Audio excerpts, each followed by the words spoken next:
कसरी नै हुन्छ र तै पनि कोसिस चाहिँ गर्छु म हैन तपाईले स्क्रिन शेयर गरे ल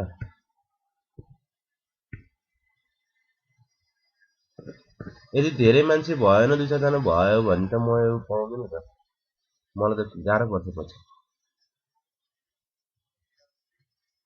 त्यही त यही आउने हो न्युमेरिकल किनभने 12 मार्क्सदेखि 16 मार्क्ससम्म आउँछ यही कुरा बुझ्दैन भने त पढाएको अर्थै हुँदैन हेरौँ न एकछिन साथीहरू आउनुहुन्छ होला के छ त्यसो हो यहाँ चाहिँ एउटा न्युमेरिकल छ कि तपाईँहरूलाई मैले ल्याइदिएको यो न्युमेरिकल हो सेयर भएको छ स्क्रिन फिगर एकछिन हेर्नु अब एकछिन साथीहरूलाई पर्खौँ 5 मिनट यदि 10-15 मिनट पर्खिहाल्नु भयो 5 मिनट पर्खौँ के नआउने कुरा त छैन मलाई त्यस्तो केही खबर गर्नु भएन फेरि ए ए ए ए ए अफै गरे भए हुन्थ्यो नि म त यो 3-4 जना मात्रै पढायो भने त फेरि दोहोऱ्याउनु पर्छ मैले भने त दोहोऱ्याउनु समस्या भएन मेन ल ल ल ल ल त्यो गर्न सक्छौँ है हामी त्यो गर्न सक्छौँ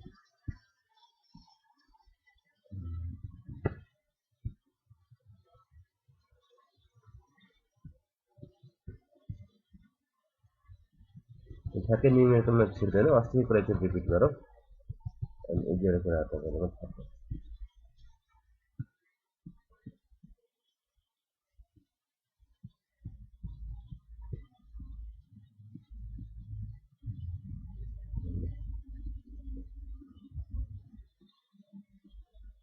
ओके अलिअलि पहिलाको कुरालाई हल्का रिपिट गरौँ है त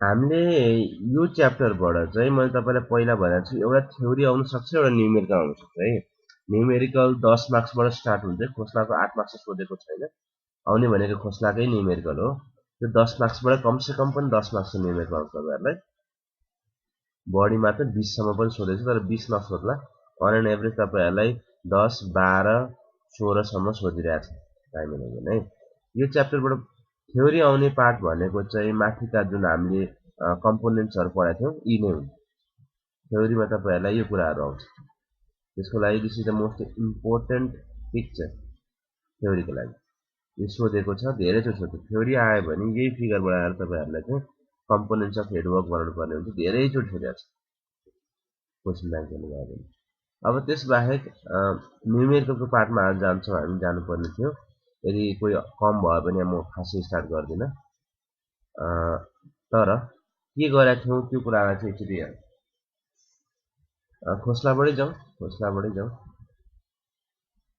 हामीले एउटा टिपिकल फिगरलाई खोस्लामा कस्तो किसिमको छ भन्दा अथवा बेसिकली तपाईँले एक्जाममा खोस्लाबाट के सोध्छ भन्ने कुरालाई क्लियर पारौँ पहिला खोस्लाको प्रिन्सिपल अनुसार जस्तो तपाईँले फिगरमा अहिले तपाईँको स्क्रिनमा के देख्दै हुनुहुन्छ भन्दाखेरि त्यहाँ E1 C1 अगाडिको फाइ भन्ने टर्म हो फाइमा फाइ E1 फाइ C1 फाइ D1 फाइल 1 को लागि अथवा अपस्ट्रिम फाइलको लागि intermediate फाइलमा E2 C2 D2 डाउनस्ट्रिम फाइललाई E3 C3 D3 एउटा कम्प्लिट एउटा फिगर तपाईँहरूलाई एक्जाममा दिन्छ है यो कम्प्लिट फिगर तपाईँले एक्जाममा दिन्छन् र एक्जाममा तपाईँले के गर्नुपर्ने हुन्छ जति पनि पोइन्ट्सहरू मैले भने E1 C1हरू यी पोइन्ट्सहरूमा प्रेसर कति छ भन्ने कुरा तपाईँले क्याल्कुलेट गर्नुपर्ने हुन्छ अब हामीले खोस्लाको थ्योरी भन्दा अगाडि लेन्सको थ्योरी ब्लिचको थ्योरीलाई सरसर्ती पढाएको थियौँ त्यो थ्योरीहरूले के भनेको थियो त भन्दाखेरि पहिलो कुरा तपाईँले के कन्सिडर गर्नु पर्यो त्यो थ्योरी अनुसारले चाहिँ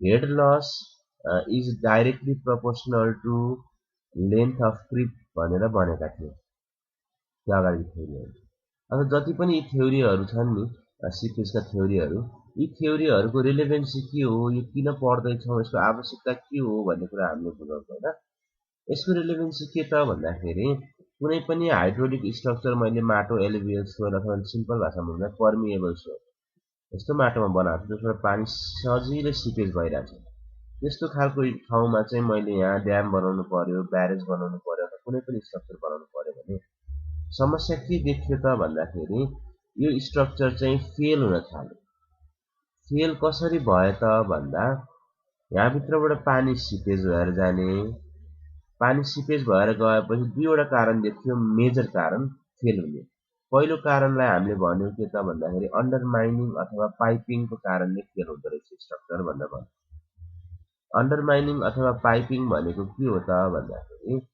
कुनै पनि अपस्ट्रिमको पानी, यहाँ अपस्ट्रिम तपाईले वाटरको लेभल देख्दै हुनुहुन्छ, डाउनस्ट्रिमको पानीमा डाउनस्ट्रिमको वाटर लेभल देख्दै हुनुहुन्छ।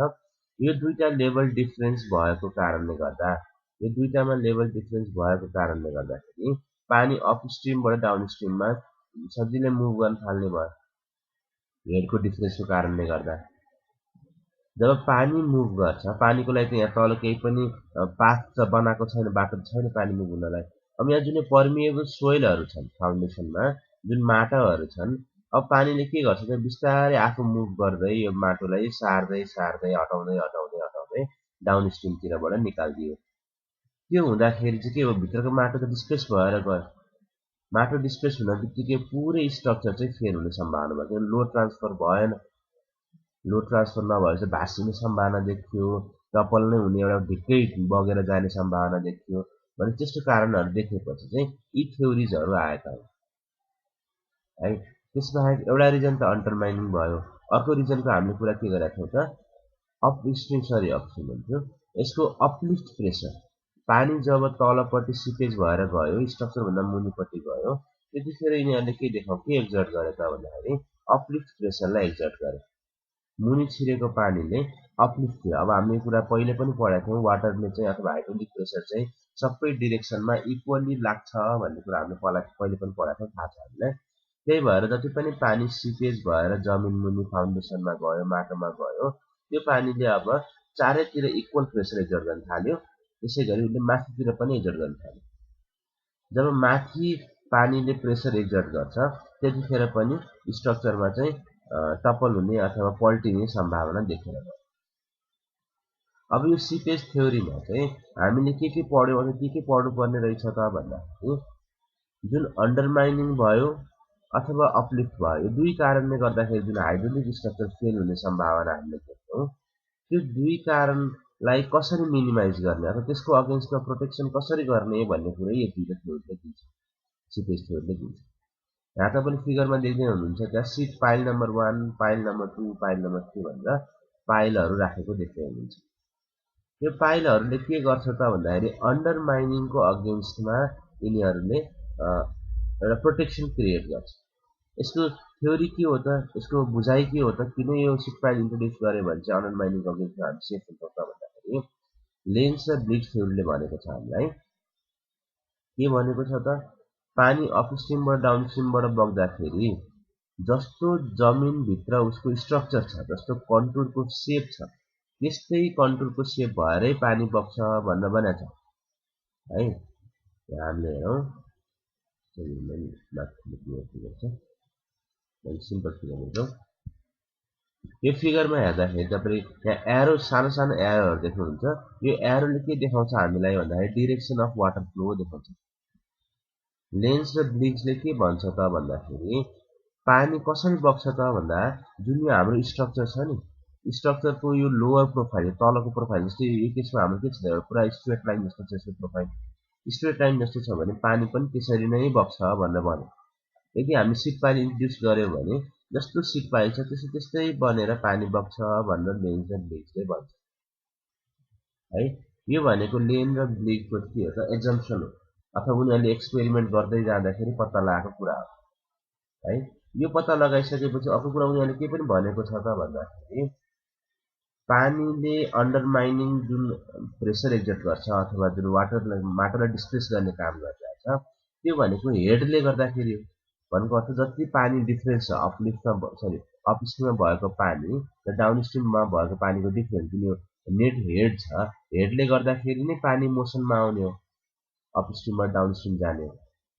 त्यो हुँदाखेरि अब के गर्ने भयो त, मलाई यो जुन हेड छ, यो हेड र जुन यो लेन्थ अफ क्रिप भन्ने टर्म एउटा आउँछ, धेरैचोटि आउँछ। क्रिप भनेको के हो त, पानीलाई मुभ गर्ने टर्म हो है। पानी मुभ गरेको पाथलाई हामी क्रिप वे अथवा क्रिप पाथ भन्छ। जस्तो यो जुन अहिले एरोले यहाँ फिगरमा रिप्रेजेन्ट भइरहेछ, यो एरोले जुन देखाएको छ नि, यो लेन्थ हो, यो लेन्थ नै हाम्रो लागि के हो त क्रिप लेन्थ। जुन बाटो भएर पानी हिँड्छ त्यो बाटो नै के हो त क्रिप लेन्थ, लेन्थ अफ क्रिप।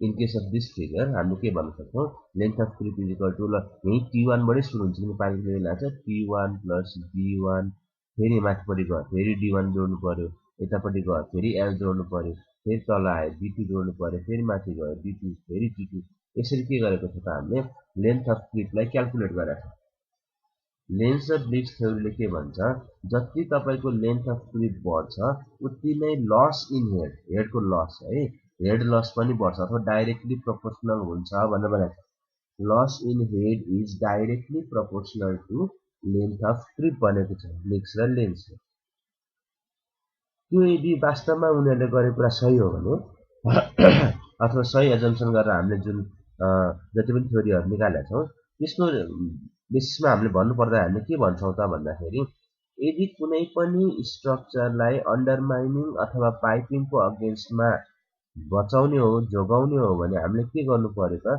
यो लेन्थ अफ क्रिपलाई बढाउनु पर्यो जति लामो लेन्थ अफ क्रिप हुन्छ त्यति नै के हुन्छ त हेड लस धेरै देखिन्छ भने हेड लस धेरै हुनु भनेको वाटरको एनर्जीको मात्रा घट्नु हो उसले चाहिँ त्यो माटोलाई ठेलेर डाउन स्ट्रिमसम्म पुर्याउन सक्दैन यदि हेड लस भयो भने त्यही भएर चाहिँ पाइलहरू इन्ट्रोड्युस गर्नुपर्ने कन्सेप्ट आएको हो है पाइल इन्ट्रोड्युस गरेपछि हामीले फिगरमा देख्दैछौँ लेन्थ अफ क्रिप बढ्दो रहेछ लेन्थ अफ क्रिप बढ्नु भनेको हेडको लस हुनु हो हेड लस हुन्छ पानी त्यहाँ घुमेर जानु पर्दाखेरि हेड लस हुन्छ जति पानी घुमेर जान्छ जति उसले लामो डिस्टेन्स पार गर्नुपर्ने हुन्छ त्यति उसको एनर्जी घट्दै घट्दै घट्दै जाने भयो त्यो जाने बित्तिकै हामीले के बुझ्छौँ त अब उसले चाहिँ माटोलाई डिस्प्लेस गरेर तलपट्टि त्यो खोक्रो अन्डरमाइनिङ अथवा पाइपिङ टनलिङ गर्न उसले सक्दैन त्यो नगर्नेपछि हाम्रो स्ट्रक्चर सेफ भयो यो बुझाइ थियो ब्लिक्स र लेन्थको अब अगेन्स्ट अपलिफ्टको अगेन्स्टमा हामी कसरी सेफ हुन्छौँ त भन्दाखेरि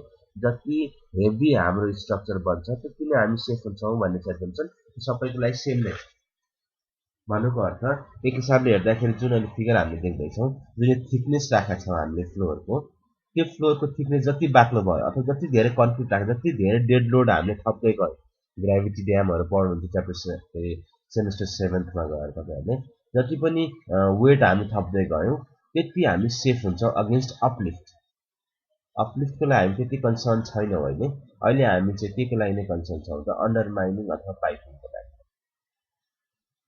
भनेपछि लेन्स र ब्लिक्सको थ्योरी बुझाइ मान्ने हो भने हामीले के बुझ्नुपर्ने भयो त जति लामो क्रिप लेन्थ हुन्छ त्यति नै धेरै हेड लस हुन्छ त्यो भएपछि वाटरको माटोलाई डिस्प्लेस गर्न सक्ने क्षमता पनि उत्तिकै रिड्युस भएर जान्छ अनि हामी अन्डरमाइनिङको अगेन्स्टमा सेफ हुन्छौँ भनेर छ त्यसपछि एउटा अर्को फिगर हेरौँ यो फिगरमा अलिकति कुरा अझ क्लियर होला कि जस्तै यो फिगरमा तपाईँले के देख्दै हुनुहुन्छ हेड लसलाई एचएलले रिप्रेजेन्ट गरेको छ एल भनेको क्रिप लेन्थ होला टोटल फ्लो लेन्थ अथवा क्रिप लेन्थ हटेर अहिले खासै कन्सर्नको विषय भएन खालि तपाईँले के बुझ्नु पर्यो एचएल बाई एल भनेको के हो त this is the hydraulic gradient भन्यो अथवा head loss divided by length भनेको चाहिँ rate of change of head with respect to the length travelled यहाँ तपाईँले फिगरमा के देख्दै हुनुहुन्छ जुन पोइन्टमा पाइल हामीले इन्ट्रोड्युस गरेका छौँ नि त्यसमा ड्रास्टिक के भएको छ त हेड लस भएको छ यो पोइन्ट भन्दा जस्ट लेफ्ट साइडतिर हेर्दाखेरि हेडको लेभल अलिकति माथि छ भने जुन ठाउँमा मैले सिट पाइल इन्ट्रोड्युस गरेको छु त्यसमा स्वाट्ट के भएको छ त हेड कम भएको छ अथवा घटेको छ त्यसपछि त युनिफर्मली यो रिड्युस हुँदै गएको छ फेरि जुन ठाउँमा सिट पाइल आएको छ स्वाट्ट उसको के भएको छ त हेड लस देखिएको छ फेरि युनिफर्मली के भएको छ त हेड लस गएको छ अब हामीले यसरी के बुझ्छौँ यो फिगरबाट हेर्दाखेरि चाहिँ भन्दाखेरि जुन ठाउँमा हामीले सिट पाइल इन्ट्रोड्युस गरेका छौँ त्यो ठाउँमा हेड लस एकदमै इफिसियन्ट देखियो एकदमै राम्रो तरिकाले हेड लस भयो हेड लस हुनु भनेकै के हो त पानीको क्षमता घट्नु हो माटो डिस्प्लेस गर्नलाई भनेपछि सिट पाइल यसरी इन्ट्रोड्युस गर्नुपर्छ भनेर हामीलाई लेन्स र ब्लिकले सजेस्ट गरे लेन्स र ब्लिक्समा एउटा मात्रै मेजर डिफरेन्स हामीले के भेट्यौँ त अस्ति यस्तो पढ्दाखेरि भन्दा लेन्सले चाहिँ irrespective with the flow of water the head loss is directly proportional length of creep भनेको छ भन्नुको अर्थ अहिले यो फिगरबाट तपाईँले के बुझ्नुहुन्छ मलाई यदि लेन्थ अफ क्रिप निकाल्नु पर्यो अथवा क्रिपको लेन्थ निकाल्नु पर्यो भने पानीले हिँडेको बाटोको लेन्थ निकाल्नु पर्यो भने म के गर्छु त यो डटबाट स्टार्ट गर्छु यहाँबाट तलसम्म आइपुग्छ पानी पहिला d1 भयो, फेरि माथि जान्छ यो डटसम्म पुग्छ, d1 फेरि जोड्नु पर्यो, d1 + d1 भयो हाम्रो लेन्थ अफ क्लिप। अब त्यसपछि फेरि हामी along द प्रोफाइलै बग्छौँ, जस्तो छ तलको कन्टुर, जस्तो छ तलको प्रोफाइल, त्यस्तै अनुसार बग्छौँ। यहाँसम्म हामीले L1 को डिस्टेन्स पार गऱ्यौँ, फेरि d2, फेरि d2 दुईचोटि भयो, अनि फेरि L2 d2 भनेपछि लेन्थ अफ क्रिप भनेको जुन लेन्थ चाहिँ पानीले ट्रेस गर्छ त्यो नै लेन्थ अफ क्रिप रहेछ। ब्लिक्सको थ्योरीमा head loss is directly proportional to the length of creep भनेकै छ, तर उसले लेन्थ अफ क्रिपलाई क्याटेगोराइज गरेन। ब्लिक्सले लेन्थ अफ क्रिपलाई डिफ्रेन्सिएट गरेन। उसले भर्टिकल क्रिप होस्, होरिजेन्टल क्रिप होस्, it doesn't matter, it directly proportional नै हुन्छ। होरिजेन्टल क्रिपमा पनि डाइरेक्टली प्रोपोर्सनल्ली नै घट्छ, कुनै फ्याक्टरले रिड्युस अथवा इन्क्रिज गर्दैन हैन। भर्टिकल क्रिप भए पनि पानीले उत्तिकै हेड लस गर्ने हो जति होरिजेन्टल क्रिपमा हुन्छ भनेर ब्लिक्सले irrespective with the direction of creep सबैजना डाइरेक्टली प्रोपोर्सनल हुन्छ भनेर भन्यो। तर हामीले थ्योरी पढ्दाखेरि के पढ्छौँ भन्दाखेरि लेन्सले लेखेकै छ 300 वटादेखि कतिवटा उसले ड्यामको स्टडी गरे हो लेनले। त्यो स्टडी गर्दाखेरि उसले के भेट्यो त लेनले भन्दाखेरि, लेन भन्ने साइन्टिस्टले के भेट्यो त भन्दा जति होरिजेन्टल क्रिपमा जति भर्टिकल क्रिपमा चाहिँ हेड लस देखिन्छ त्यति होरिजेन्टल क्रिपमा चाहिँ हेड लस देखिँदैन भन्यो लेन्सले है। भर्टिकल क्रिपमा त हो डाइरेक्टली प्रोपोर्सनल छ, कुनै डाउट नै भएन, मजाले हेड लस देखियो। तर होरिजेन्टल क्रिप गर्दाखेरि हेड लस त हुन्छ तर डाइरेक्टली प्रोपोर्सनल भएन। हेड लस हुन्छ तर अन्ली 1/3 अफ द लेन्थको रेस्पेक्टमा हुन्छ। त्यही भएर हामीले यो लेन्सको थ्योरीमा चाहिँ 1/3 भन्ने टर्म इन्ट्रोड्युस गरे। भर्टिकल क्रिपमा चाहिँ डाइरेक्टली प्रोपोर्सनल भयो, d1 केही फरक परेन। तर जति होरिजेन्टल क्रिप छन् अथवा होरिजेन्टल लेन्थ छ त्यसमा चाहिँ के हुन्छ त भन्दाखेरि हेड लस चाहिँ 1/3 टाइम्सले मात्रै रिड्युस हुन्छ भनेर भन्यो। लेन्स र ब्लिक्समा यति मात्रै डिफरेन्स हो। लेन्स र ब्लिक्सको थ्योरी एक्जाममा सर्ट नोटमा धेरैचोटि सोधेको, सर्ट नोटमा सोधेको क्वेसन है यो लेन्स र ब्लिक्स, त्यही भएर तिमीहरूको हुन्छ। अब अपार्ट फ्रम अल दिज हामीलाई यिनीहरू खासै सर्ट नोट अथवा थ्योरी बाहेक खासै इम्पोर्टेन्ट छैन, यिनीहरूको सोध्दैन। हामीलाई चाहिने भनेको खोस्ला थ्योरी हो। हामी थप्यौँ के थप्या छौँ कि छैन, 8 जना भन्दा बढी आउँछ है। ल जब खोस्लाले इन्ट्रोड्युस गर्यो, खोस्लाले पहिलो कुरा के डिफरेन्ट भन्यो त त्यो पहिलाको सिपेज थ्योरीहरू भन्दा खोस्लाको कुरामा के डिफरेन्स छ त भन्दाखेरि मेन कुरा के बुझ्नु पर्छ पहिले, जुन लेन्स थ्योरी र ब्लिक्स थ्योरीले अज्युम गरेको थियो पानी बग्दाखेरि जमिनभित्रको जस्तो स्ट्रक्चर छ त्यस्तै स्ट्रक्चरको सेप बनाएर पानी बग्छ भन्ने कुरा जुन अज्युम गरेको थियो नि, जुन हामी फिगरमा पनि लेन्थ अफ क्लिप निकाल्दाखेरि युज गर्यौँ, जस्तो सिट पाइलहरू यहाँ इन्ट्रोड्युस गर्दाखेरि जुन यो सानो सानो एरोको डिरेक्सनले हामीलाई रिप्रेजेन्ट गरिरहेको छ पानीको मोसन हो, जस्तो सेपको स्ट्रक्चर छ जमिनभित्र यस्तै सेपमा चाहिँ पानी बग्छ भनेर लेन्स थ्योरीको बेसिक एजम्पसन है। पहिलो कुरा खोस्लाले यसलाई चाहिँ डिसएग्री गर्यो। उसले के भन्यो त भन्दाखेरि पानी चाहिँ मुभ गर्दा बटमको प्रोफाइल जस्तो मुभ हुँदैन, बल्कि यिनीहरू मुभ गर्दाखेरि इक्विपोटेन्शियल लाइन र स्ट्रिम लाइनको एउटा फ्लोनेट जस्तो बनाएर बग्छ भनेर भन्यो। यो फ्लोनेट भन्ने कुरा तपाईहरुले सोइल मेकानिक्समा च्याप्टर 7 मा सिपेजमा पढ्नु भएको थियो, सिपेज थ्योरीमा। फ्लोनेट भनेको कस्तो हुन्छ भन्दाखेरि कर्भ लाइन्स हुन्, these are perpendicular to each other है। Flow line, flow net, flow च्यानल्सहरुको बारेमा तपाईले धेरै पढिसक्नु भएको छ सोइल मेकानिक्स। खोस्लाले त्यही भन्यो, अब जति पनि पानी बग्छ एक्चुअलमा उनीहरु कन्टुरको प्रोफाइलमा नबगेर उनीहरु फ्लो नेट बनाएर चाहिँ बग्छ भनेर भन्यो।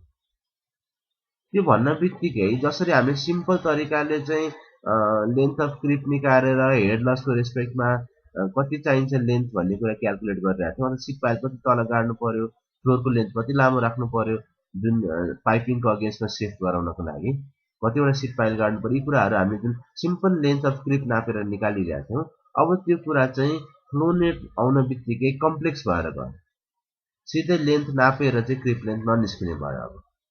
अब चाहिँ फ्लो नेटलाई सल्भ गर्नुपर्ने देखियो खोस्लाको थ्योरीमा। फ्लो रेट सल्भ गर्नु भनेको चाहिँ ल्याप्लेसियन इक्वेसन सल्भ गर्नु हो। त्यो ल्याप्लेसियन इक्वेसन एकदमै कम्प्लिकेटेड हुने भयो हैन। अनि त्यही भएर चाहिँ खोस्टाले के गरिदियो त भन्दाखेरि एउटा कम्प्लेक्स प्रोफाइल लियो उसले, जस्तै एउटा कम्प्लेक्स अथवा सबै कम्पोनेन्ट इन्क्लुड भएको एउटा ड्याम अथवा हाइड्रोलिक स्ट्रक्चरको उसले प्रोफाइल लियो।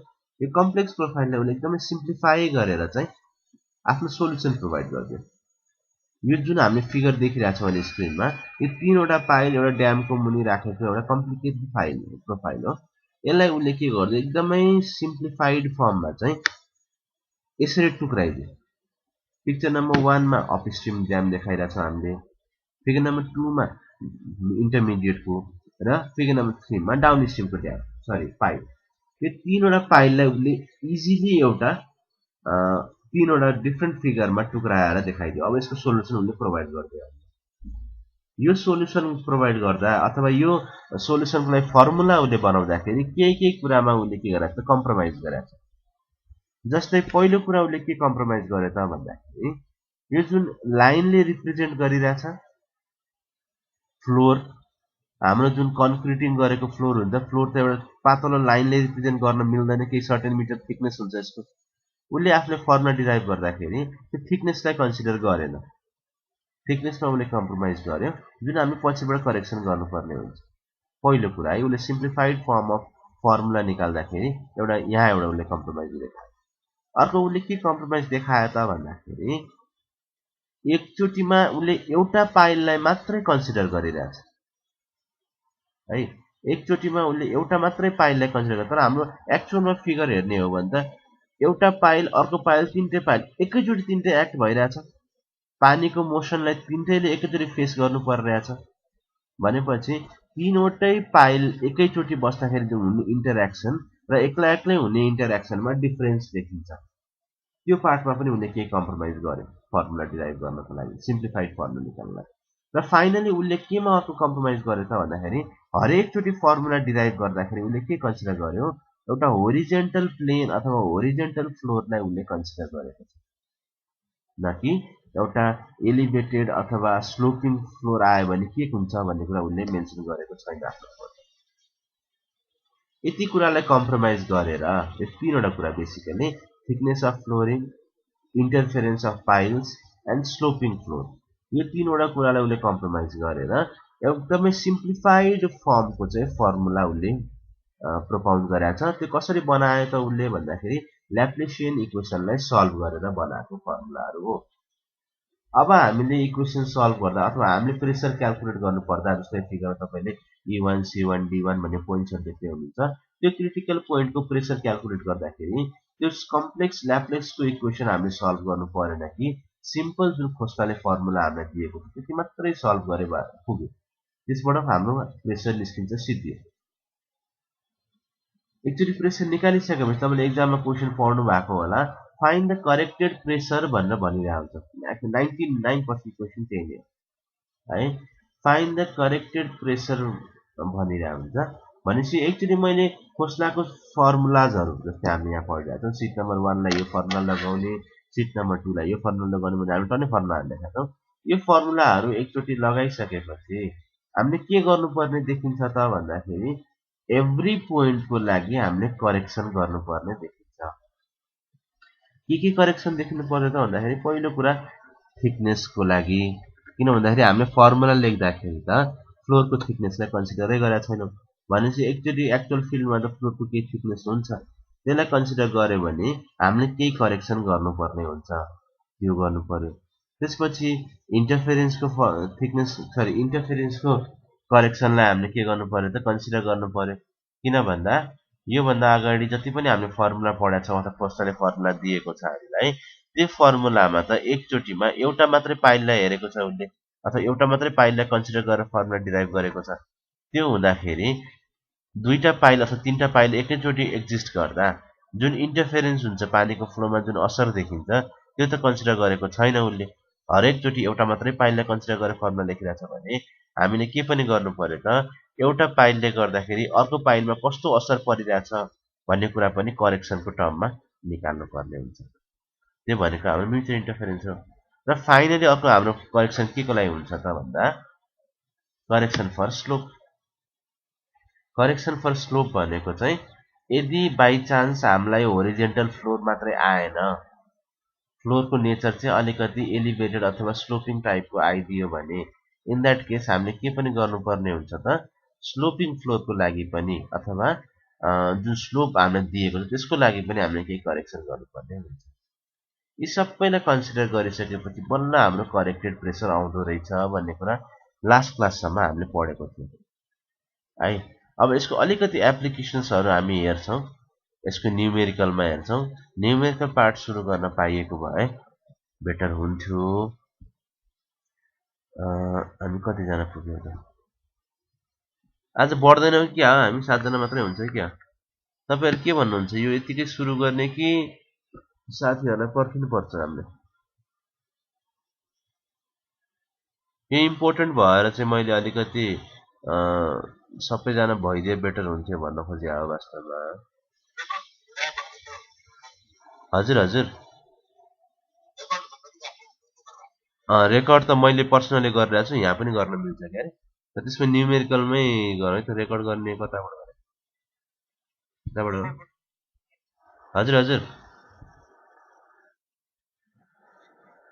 रेकर्ड म तपाईँलाई पठाइदिइहाल्छु। रेकर्ड त मैले गरेको छु होइन, सबै क्लासको रेकर्ड छ मसँग। तर मैले यो गुगलबाट गरेको होइन कि, मेरो पर्सनल ल्यापटपबाटै गरेको हो रेकर्डहरू होइन। सबै सुरुको क्लासदेखि लिएर सबै छ मसँग। रेकर्ड त स्टार्ट भयो। अब म तपाईँहरूलाई एउटा न्युमेरिकल सेयर गर्छु है। त्यो एउटा वर्ड फाइलको न्युमेरिकल हो। त्यसमा मैले इच एन्ड एभ्री स्टेपलाई क्लियरली मेन्सन गर्दै त्यसको एक्सप्लेनेसन दिने कोसिस गरेको छु है। अब के हुन्छ भन्दाखेरि तपाईँहरूले आफ्नो मनले यो क्वेसन अथवा यो न्युमेरिकल पढ्नुभयो सुरुमै अलिकति बुझ्न गाह्रो हुन्छ। म त्यो ग्यारेन्टी चाहिँ लिन्न, कसैले त बुझ्न पनि सक्नुहुन्छ, किनभने तपाईँहरूले अब खास त्यस्तो गाह्रो कुरा त होइन, बुझ्न पनि सक्नुहुन्छ। तर आफैले बुझ्दाखेरि एक दुईवटा टर्ममा चाहिँ जहाँसम्म लाग्छ अलिअलि कन्फ्युजन हुन सक्ने सम्भावना छ है। त्यो हुँदाखेरि चाहिँ मैले तपाईँहरूलाई यो फिगर अथवा यो न्युमेरिकल चाहिँ पहिला बुझाउँछु। बुझाइसके सानो सानो डिटेल्सहरूमा बढी ध्यान दिनुपर्ने हुन्छ क्या फुस्लामा। त्यो सानो सानो डिटेल्सहरूमा तपाईँहरूलाई बुझाउँछु। त्यो बुझाइसकेपछि चाहिँ अनि तपाईँले त्यो एकचोटि फेरि आफूले पढ्नुभयो भने बुझ्न सक्नुहुन्छ। अब एउटा यो क्वेसन हेरौँ, अलिकति सुरु गरौँ है, त्यतिको टाइम पास किन गर्ने। बरु फेरि रिपिट गरौँला, अरू साथी आउनुभयो भने तपाईँहरूलाई अझ बढी क्लियर हुन्छ। ल है त, मैले न्युमेरिकलतिर गएँ है त। त्यति मात्रै है अझै पनि।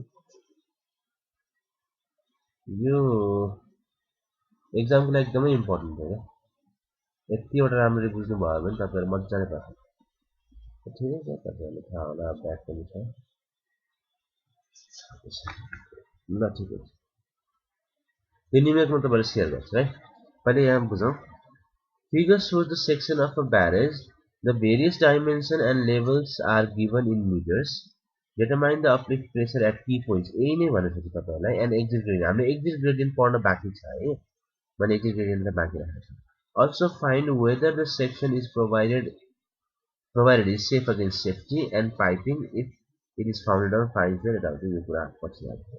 मेन हाम्रो अहिले कन्सर्नको विषय के भन्दाखेरि डिटरमाइन द अपलिफ्ट प्रेसर भनेको चाहिँ अझ पनि यहाँ टर्म के राख्नुपर्छ, करेक्टेड अपलिफ्ट प्रेसर है। करेक्टेड अपलिफ्ट प्रेसर हामीले राख्नुपर्ने हुन्छ। अब यहाँ जुन अपलिफ्ट प्रेसर, यो क्वेसन जुन हामीले गर्दैछौँ नि, यो क्वेसन अलिकति लेन्दी हुन्छ, अलिकति लामो छ यो क्वेसन। तर यो क्वेसनले एभ्री एक्सपेक्टलाई कभर गर्छ है।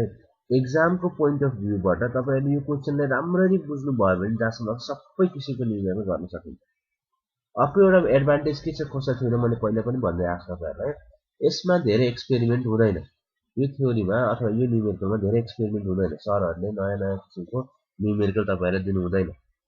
दिनुभयो भने यो जुन फिगर अहिले तपाईँले स्क्रिनमा देख्दै हुनुहुन्छ यही नै फिगर आउँछ। यसको प्रोबेबिलिटी 90% छ। यही नै फिगर 19% चान्सेस तपाईँलाई यही नै डाटा आउन पनि सक्छ। यदि तपाईँहरू लकी हुनुभयो भने यही नै फिगर, यही नै डाटा आउँछ। तपाईँहरूले एक्जामको पहिला पहिला क्वेसन हेर्नुहोस्, खोस्लाको लागि धेरै क्वेसन आएकै छैन, एउटै खोस्ला। अब यसको सल्युसनतिर म जान्छु, बिस्तारै बिस्तारै हामी अगाडि बढ्छौँ। धेरै कुरा पढ्दैनौँ, तर पढेको कुराहरू बुझेर पढ्छौँ है। बरु बिचमा इन्टरप्ट गर्नुस्, बुझेन भने छोड्नुस्। तर एभ्री डिटेल कताबाट आएको, कुन भ्यालु कताबाट आएको त्यो कुरा तपाईले बुझ्नुपर्छ। अब फिगरलाई म एकचोटि बुझाउँछु पहिला। गर्ने हो गर्ने हो। ल हुन्छ, साह्रो हुन्छ सार्न ल यो फिगर म तपाईहरुलाई एकचोटि बुझाउँछु है पहिला। फिगर हेर्दाखेरि यो फिगर एउटा ब्यारेजको भनेर भन्यो हामीलाई। यो ब्यारेजको फिगरमा तपाईहरुले तीनवटा पाइल देख्दै हुनुहुन्छ है। एउटा पाइललाई उले D1 अथवा D1 त हैन, पाइल नम्बर D1 लेखेको छ। अपस्ट्रीम पाइल नम्बर 1, अर्को 2 नम्बरको पाइललाई इन्टरमिडिएट पाइल नम्बर 2 र डाउनस्ट्रीम पाइलमा उनले डाउनस्ट्रीम पाइल नम्बर 3। भनेपछि तीनवटा जुन लाइन देख्दै हुनुहुन्छ नि, यो तीनवटा हाम्रो पाइलको लाइन हो है। यो बाहिर के हो लाइन म तपाईलाई बुझाउँछु। यो तीनवटा चाहिँ हाम्रो पाइलको लाइन हो है, पाइलको लाइन। यो एउटा फिगरमा तपाईहरुले के देख्दै हुनुहुन्छ? फ्लोरिङ हो, यो सबै पनि सबै फ्लोरिङ हो। कन्क्रिटिङ गरेर बनाएको ड्यामको स्ट्रक्चर अथवा ब्यारेजको स्ट्रक्चर निस्केस। माथिपट्टि गेट छ अथवा केही छ। यसले गर्दाखेरि केही पानीलाई स्टोर गरिरहेको छ हुन्छ। डाउनस्ट्रीममा पानी छैन भने चाहिँ पानीको लेभल जेरैमा छ। त्यो भएपछि अब यहाँ सबै उले आरएल प्रोभाइड गरेछ, सबै कुरा मिटरमा छ भनेछ। आरएल प्रोभाइड गरेछ, पानी सबैभन्दा माथिको लेभल 158 मिटर हो रे। RL at this point is 55 metre, भनेपछि यो 3 मिटरको पानीको डेप्थ छ यहाँसम्म।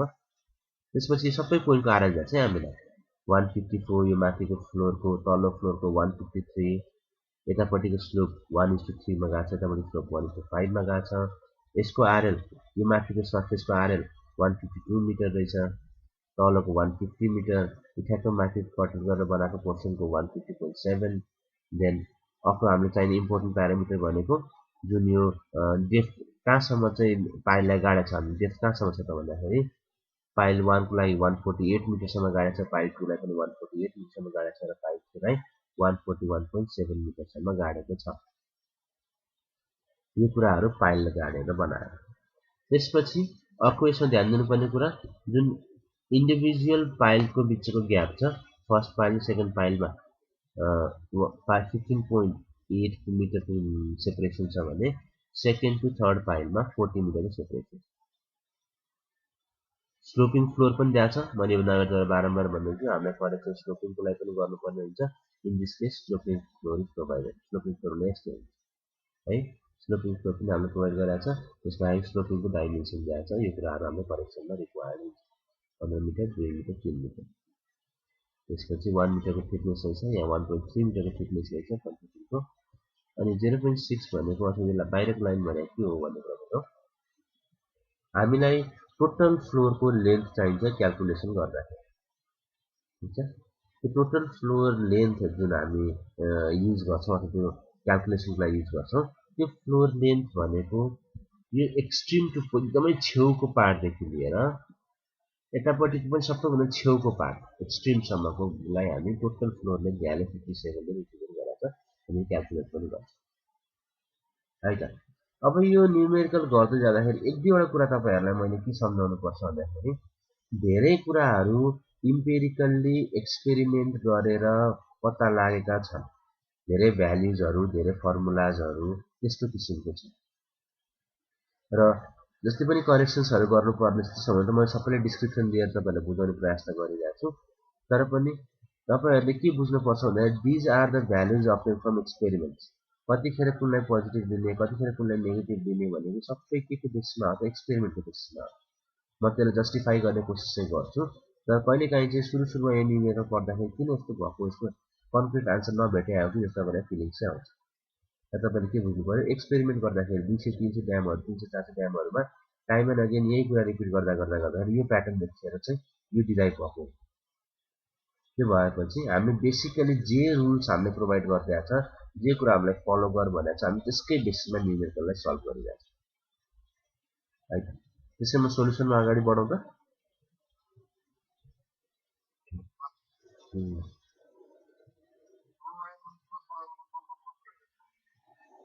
अब यो E1, D1, C1 भनेको जुन हामीले भनेको छ नि, की पोइन्ट्स भनेर टर्म दिएको छ यहाँ माथि। यो की पोइन्ट्स भनेको चाहिँ E1, C1, D1 हो। तीनटा पाइलको लागि E1 E1 C1 D1 E2 C2 D2 अनि E3 C3 सबै ठाउँमा हामीले प्रेसर निकाल्नु पर्ने these are the key points यो पोइन्टहरुमा हामी प्रेसर निकाल्छौँ फर्मुला त्यही अनुसार छ म तपाईहरुलाई यो वर्ड फाइलै सेयर गर्छु यो वर्ड फाइल नै सेयर गर्छु त्यहीबाट कपी गर्नुहुन्छ भने त राम्रो किनभने आफ्नो साइड बाइ साइडै पढ्दै गयो भने ठ्याक्कै कुन ठाउँमा कन्फ्युजन भयो थाहा भइहाल्छ ल हुन्छ हुन्छ एकदम हुन्छ ल कपी गर्नुहोस् म एकपल्ट स्टेप बुझाउँछु है तपाईहरुलाई एउटा स्टेप हरेक स्टेप पर हामीले दुईटा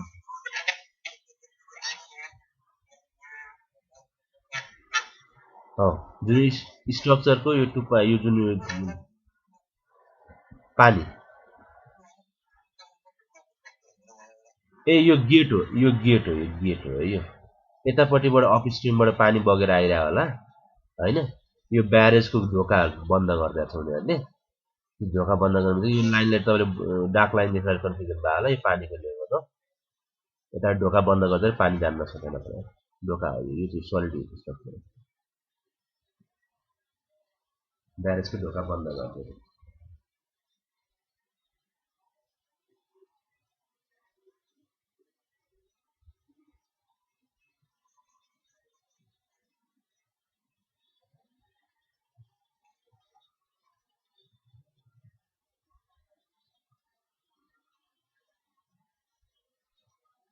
ल क्लासमा पढाउँदाखेरि यो दुईवटा क्लासको काम हो एउटा क्लासमा हामी एउटा पाइल गर्छौँ कहिलेकाहीँ दुईटा पाइल सम्झाउँछौँ र बाँकीमा कहिलेकाहीँ स्टुडेन्टलाई होमवर्क दिन्छु तिनवटा पाइल त्यस्तो पाइल चाहिँ त्यसरी सिकाउँथ्यौँ हामीले अब यहाँ आएर कति दिन लाग्छ जबसम्म बुझ्यो तबसम्म पढ्नु बुझ्यो भने एभ्री भ्याल्यु म्याटर चाहिँ each and every value matter गर्छ यहाँ कतिखेर कुन लिने कतिखेर कुन लिने एकदमै माइन्युट कुराले डिफ्रेन्स देखाइरहेको छ कन्सिडर चाहिँ ग्रामर गर्नु है गाह्रो छैन किनभने प्लस माइनस गर्नु अथवा फर्मुलामा भ्यालु राख्नु भनेको ठुलो कुरा होइन तपाईँको लागि तर कतिखेर चाहिँ कुन भ्यालु युज गर्ने त्यसमा चाहिँ कन्फ्युजन हुन्छ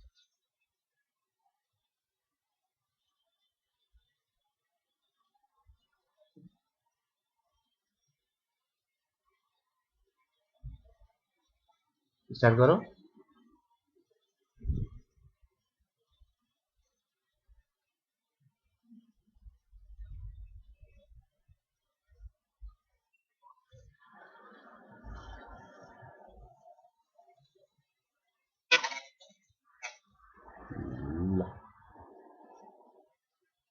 ल बिस्तारै गर्छु म एकदम बिस्तारै सुरु गर्छु ल बिस्तारै अनि म तपाईँले फाइलै पठाइदिन्छु म तपाईँलाई फाइलै वर्ड फाइलै तपाईँहरूको लागि बनाएर ल ल ल है त पहिलो कुरा गरौँ हामी अपस्ट्रिम फाइलको क्याल्कुलेसनबाट है हामीलाई क्वेसनले के भनेको छ करेक्टेड प्रेसर निकाल्नु पर्ने छ सबै की पोइन्ट्सहरुमा करेक्टेड प्रेसर निकाल्न भनेको छ हामी अपस्ट्रिम फाइलबाट काम सुरु गरौँ है अपस्ट्रिम फाइलबाट मैले अब एकैचोटि यो फिगरलाई मैले स्किप गरेँ तपाईँहरूलाई म स्लाइड देखाउन चाहन्छु पहिला हामीले पढेको छ है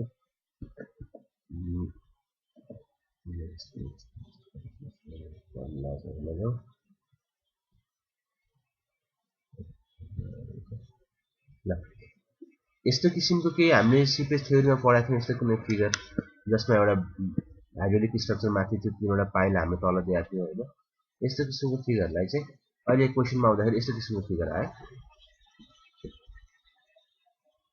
यस्तो किसिमको फिगर आएको छ यसमा तीनवटा पाइल छ पाइल 1 2 3 तीनटा पाइल यसमा स्लोपिङ फ्लोर थिएन यसमा स्लोपिङ फ्लोर छ स्लोपिङ फ्लोर कन्डिसन छ यसमा तपाईँको अब बाँकी जति पनि क्याल्कुलेसन छ यसकै बेसिसमा हामी गर्छौँ है जस्तो अब पहिलो कुरा हेरौँ फाइल 1 को लागि हामीले के फर्मुला पढाएको थियौँ त भन्दाखेरि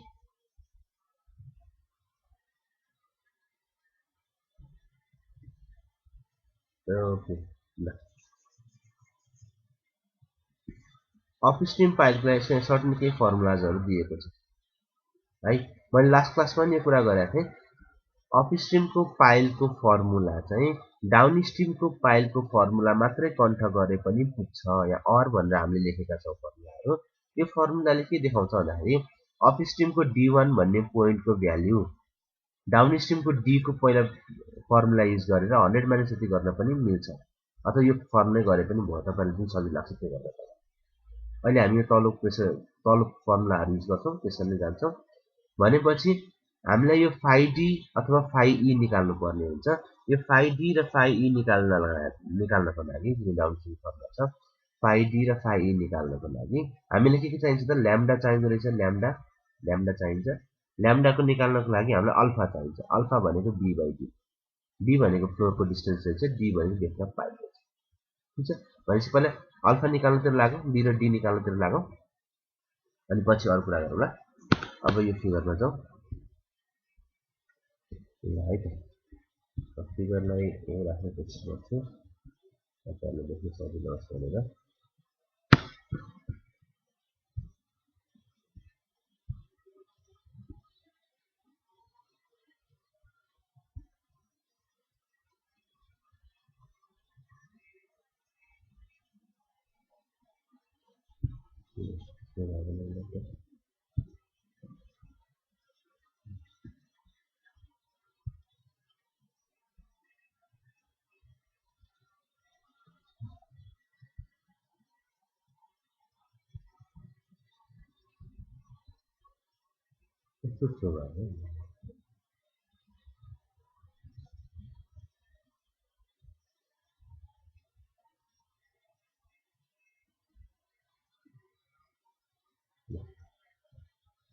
ल माथिको फिगर जाउँ, तल क्याल्कुलेसन छ हामी।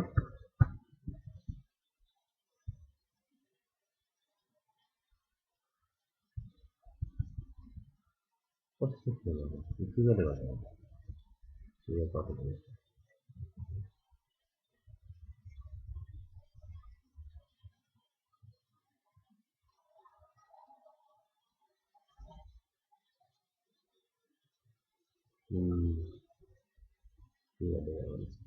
ल भनेपछि हामीले निकाल्नु पर्ने अल्फाको भ्याल्यु रहेछ।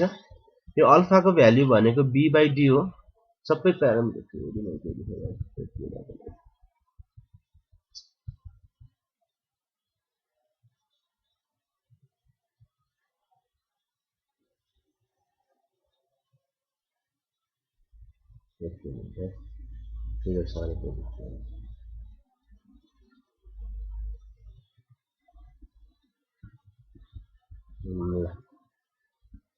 फर द अपस्ट्रिम पाइल है।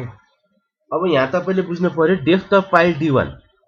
अपस्ट्रिम पाइलको सुरुमा सल्भ गर्दाखेरि तपाईँले depth of pile D1 निकाल्नुहुन्छ। D1 भनेको चाहिँ फिगर हेरौँ त, 154। यो जुन सुरु भएको पाइलको जुन यो ठाउँ छ नि फ्लोर, यो 154 RL माइनस जुन यो पाइलको बटमको जुन RL छ 148, त्यो दुईटा लिनु पर्यो है। ध्यान दिनु, depth of pile is equal to 154 metre minus 148 metre. हामी यहाँबाट लिएको छैनौँ है, पाइल खासमा यहाँबाट स्टार्ट भइरहेछ, अथवा यो पोइन्टको आरएल भनेको 153 नै हामी कन्सिडर गर्छौँ, किनभने स्पेसली यसको छुट्टै दिएको छैन। त्यही भएर यो जुन यो पोइन्टबाट हामीले पाइल स्टार्ट गरेका छौँ, तर अहिले हामीले पाइलको डेप्थ लिँदाखेरि चाहिँ 154 माइनस 148 लिइरहेछौँ। यही कुरा हामीले जुन फर्मुलामा खोस्लाको फर्मुलामा हामीले भनेका थियौँ, उसले थिकनेसलाई करेक्सन गरेको छैन। खोस्लाको फर्मुलामा थिकनेसलाई कन्सिडर गरेको छैन फर्मुला बनाउँदाखेरि। पछिबाट उसले चाहिँ के गरेको छ, थिकनेसको लागि करेक्सन गरिदिएको छ, जुन हामी अहिले पनि गर्छौँ। त्यही भएर हामी सुरुमा डेप्थ अफ पाइल निकाल्दाखेरि कहाँबाट लिनु पर्यो त, जुन यो माथिको फ्लोरको आरएल छ त्यो माइनस तल्लो जुन पोइन्टको आरएल छ त्यो। अहिलेको लागि 154 माइनस 148 हुन्छ हाम्रो डेप्थ अफ पाइल D1। ठिक छ, यसरी बुझौँ है कुरा। पछि हामी करेक्सन गर्छौँ, यो 1 मिटरको थिकनेसको लागि हामी करेक्सन चाहिँ गर्छौँ, तर उसको फर्मुला जुन छ त्यो भनेको यो माथिदेखि नै लिनुपर्ने हो डेप्थ। पहिलो कुरो त्यो भयो। दोस्रो कुरा फ्लोर लेन्थ, टोटल फ्लोरको लेन्थ भनेको तपाईँले के बुझ्नुपर्छ त भन्दाखेरि, जुन हामीले कन्क्रिटको स्ट्रक्चर पुरा स्ट्रक्चर बनाएको छौँ नि, यो कन्क्रिटको सुरुको पोइन्ट, यो छेउको पोइन्टदेखि लिएर यो लास्ट अन्तिमको पोइन्टसम्म एकदमै एक्सट्रिम पोइन्ट, जस्तै पाइल राखेदेखि लिएर पाइल राखेसम्मकोलाई हामीले फ्लोर लेन्थ भन्न मिल्दैन।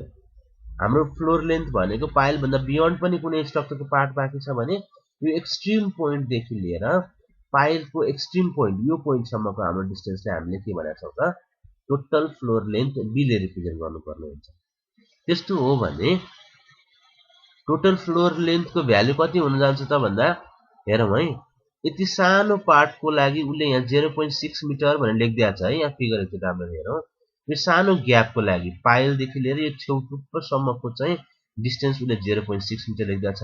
भनेपछि हामीले 0.6 मिटरबाट स्टार्ट गर्नुपर्ने भयो, प्लस यो पाइलसम्म आइपुग्यो, यहाँदेखि लिएर यहाँसम्मको डिस्टेन्स 15.8 प्लस यहाँदेखि लिएर यहाँसम्मको डिस्टेन्स 40 मिटर प्लस फेरि यो छेउको पार्ट पनि जोड्नु पर्यो हामीले 0.6। एक्जाम यस्तो यस्तो कुराहरू मिस हुन्छ है। 0.6 भनेपछि यहाँ टोटल हाम्रो 57 मिटर आउँदो रहेछ। तल पनि दिएको छ, इस्युको कुरा त भयो, ठिक छ। तर हामीले टोटल फ्लोर लेन्थ भनेपछि कहाँदेखि कहाँसम्म लिनुपर्ने रहेछ त, एकदमै एक्सट्रिम छेउदेखि लिएर उतापट्टिको एक्सट्रिम छेउसम्म है, पाइलदेखि पाइलसम्म डिस्टेन्स चाहिँ होइन। जब हामीले D1 र B निकाल्यौँ भने त्यसपछि हामीले के निकाल्छौँ, पहिलो काम हाम्रो अल्फा निकाल्ने हो। अल्फा भनेको B बाई D।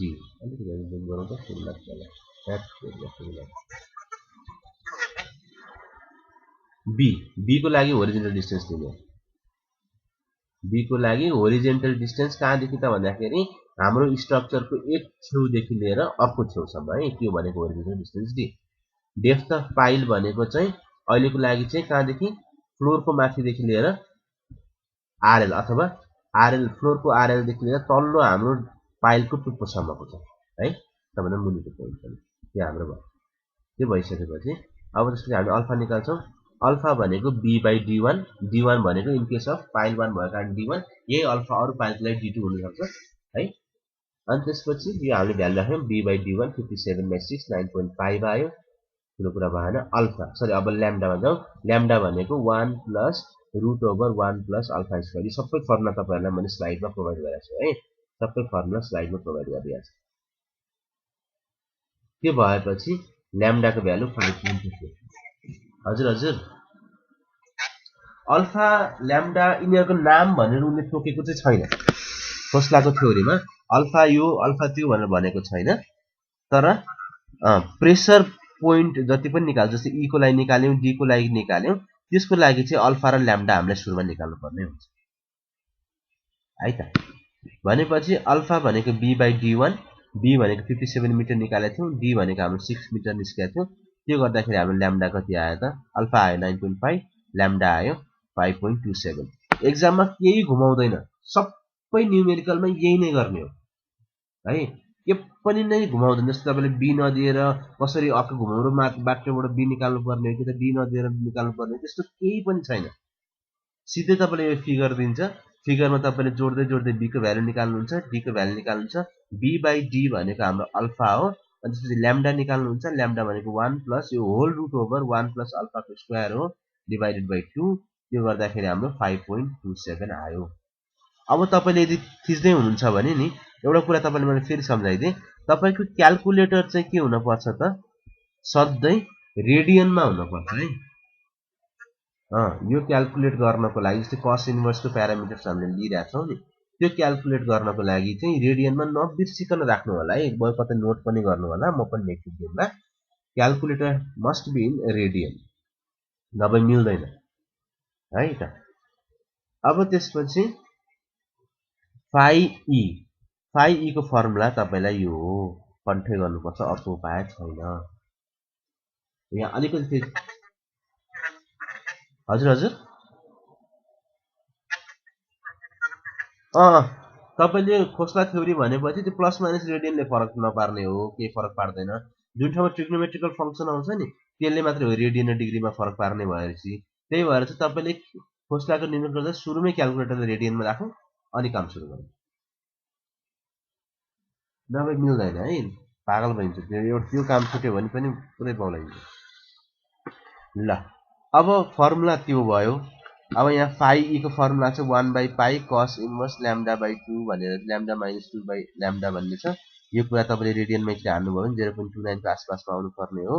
एकचोटि हामी हेर्नुहोस्, त्यो गर्दाखेरि 29% आयो। 0.29 भनेको 29% हो।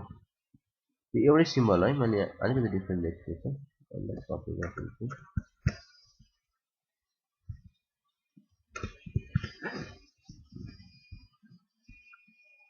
ल 29 भयो डी भनेको 1 माइनस समथिङ यो छ फर्मुला यो कन्ठा पारौँ है 20%। अब हामीले फर्मुला कुन युज गरेको हो भन्दाखेरि यो फर्मुला युज गरे यो फर्मुला युज गर्यो lambda minus 2 lambda lambda minus 1 lambda तर एक्चुअलमा हाम्रो पाइल 1 को प्रेसर भनेको अथवा प्रेसर के हुन्छ अप्लिकेसन पाइल 1 मा 100 minus 5d 100 minus 5e 5d1 को 100 माइनस 5d 5c1 को 100 माइनस 5e भनेपछि त्यो गर्नु पर्यो हामीले भनेपछि यो निकालिसकेपछि ल ल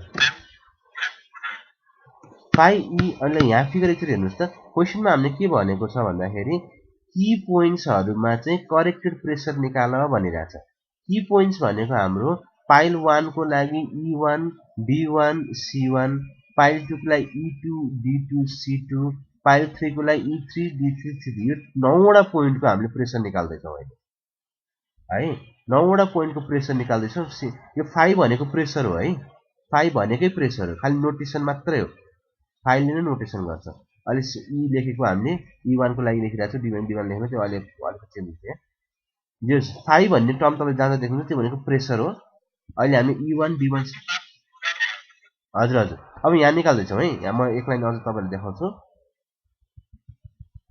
percentage pressure for upstream pile 5E1 यहाँ पनि त्यही भएछ ल 5E1 भनेको 100% अब यहाँ गर्दै जाउँ है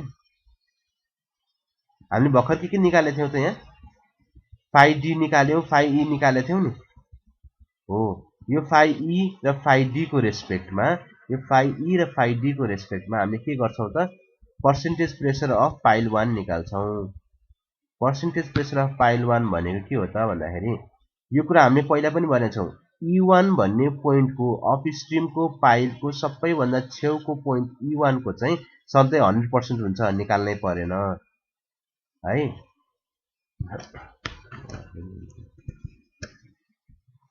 अनि यता 5D1 हाम्रो 20% आयो होला 5D हाम्रो 20% आएको छ 5E हाम्रो 29% आएको छ यो ग्याप फाल्न मिल्छ नि हैन मेरो गएन डबल क्लिक गरेर पनि आयो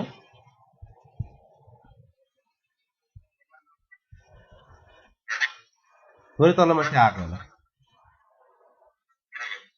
है 5E र 5D निकाल्यौं अब हामीले निकाल्नु पर्ने के हो त भन्दाखेरि percentage pressure at upstream pile E1 को लागि 100% भयो D1 को लागि 100 माइनस 5D भयो त्यो भनेको 80% आयो C1 को लागि 100 माइनस 5E भयो त्यो भनेको 71% भयो तपाईले यहाँसम्म निकाल्नु पर्न सक्नु पर्यो यहाँसम्म निकाल्नुस् त अनि म यतिको कुरा तपाईलाई अझ भन्छु पहिलो पाइलको काम सिद्धियो पहिलो के चाहिँ यो त कन्ठै गर्नुपर्छ यो त कन्ठै गर्नुपर्छ सधैं सेम एक्जाममा तपाईले दियो दिएन त्यससँग कन्सर्न भएन ई भनेको सधैं त्यही हो सी भनेको सधैं त्यही हो डी भनेको सधैं त्यही हो चेन्ज हुँदैन पोजिसन कहिले पनि चेन्ज हुँदैन र फर्मुला यो कन्ठै गर्नुपर्ने हुन्छ अब त्यो भन्दा मैले के गर्नु कन्ठै गर्नुपर्छ यतिसम्म तपाईले गरौँ त यो भनेको तपाईले पाइल नम्बर 1 को लागि प्रेसर निकाल्नु भयो करेक्टेड प्रेसर पनि होइन प्रेसर निकाल्नु भयो पाइल नम्बर 1 सिद्धियो पाइल नम्बर 1 मा तपाईले के नोट गर्नु पर्यो भन्दाखेरि पहिलो कुरा E1 को लागि हाम्रो कुनै पनि फर्मुला छैन सिधै 100% राख्दिए पुग्छ D1 र C1 को लागि D1 र C1 को लागि मात्रै हाम्रो के छ त फर्मुला हुँदो रहेछ त्यो हामीले निकाल्न सक्नु पर्यो त्यति मात्रै हो र अब हामी जान्छौं करेक्सन्समा हामीले क्वेशनले के सोधेको छ भन्दाखेरि की पोइन्टको चाहिँ प्रेसर निकाल्नु भनेको छ की पोइन्टको प्रेसर निकालेपछि करेक्सन पनि गर्नुपर्ने हुन्छ है। हामीले अब करेक्सन गर्नुपर्ने हुन्छ। जति पनि अब हामी D1 निकाल्ने बेलामा माथिदेखि तानेका छौँ भनेको थिकनेसलाई कन्सिडर गरिरहेका छैनौँ, इन्टरफेरेन्सलाई कन्सिडर गरेका छैनौँ, सबैको यहाँ हामीले के गर्छौँ त 1 बाई 1 करेक्सन गर्नुपर्ने हुन्छ है। एउटा कुरा तपाईँलाई म के पनि सम्झाइदिउँ भन्दाखेरि E1 भन्ने पोइन्ट 100% भइसकेपछि यहाँ करेक्सन गर्नुपर्ने आवश्यकता छैन, केही पनि करेक्सन हुँदैन। C1 भन्ने पोइन्टमा ठ्याक्कै फ्लोर टाँसिएको छ, त्यही भएर C1 मा फ्लोर थिकनेसको पनि करेक्सन गर्नुपर्ने हुन्छ, इन्टरफेरेन्सको पनि गर्नुपर्ने हुन्छ।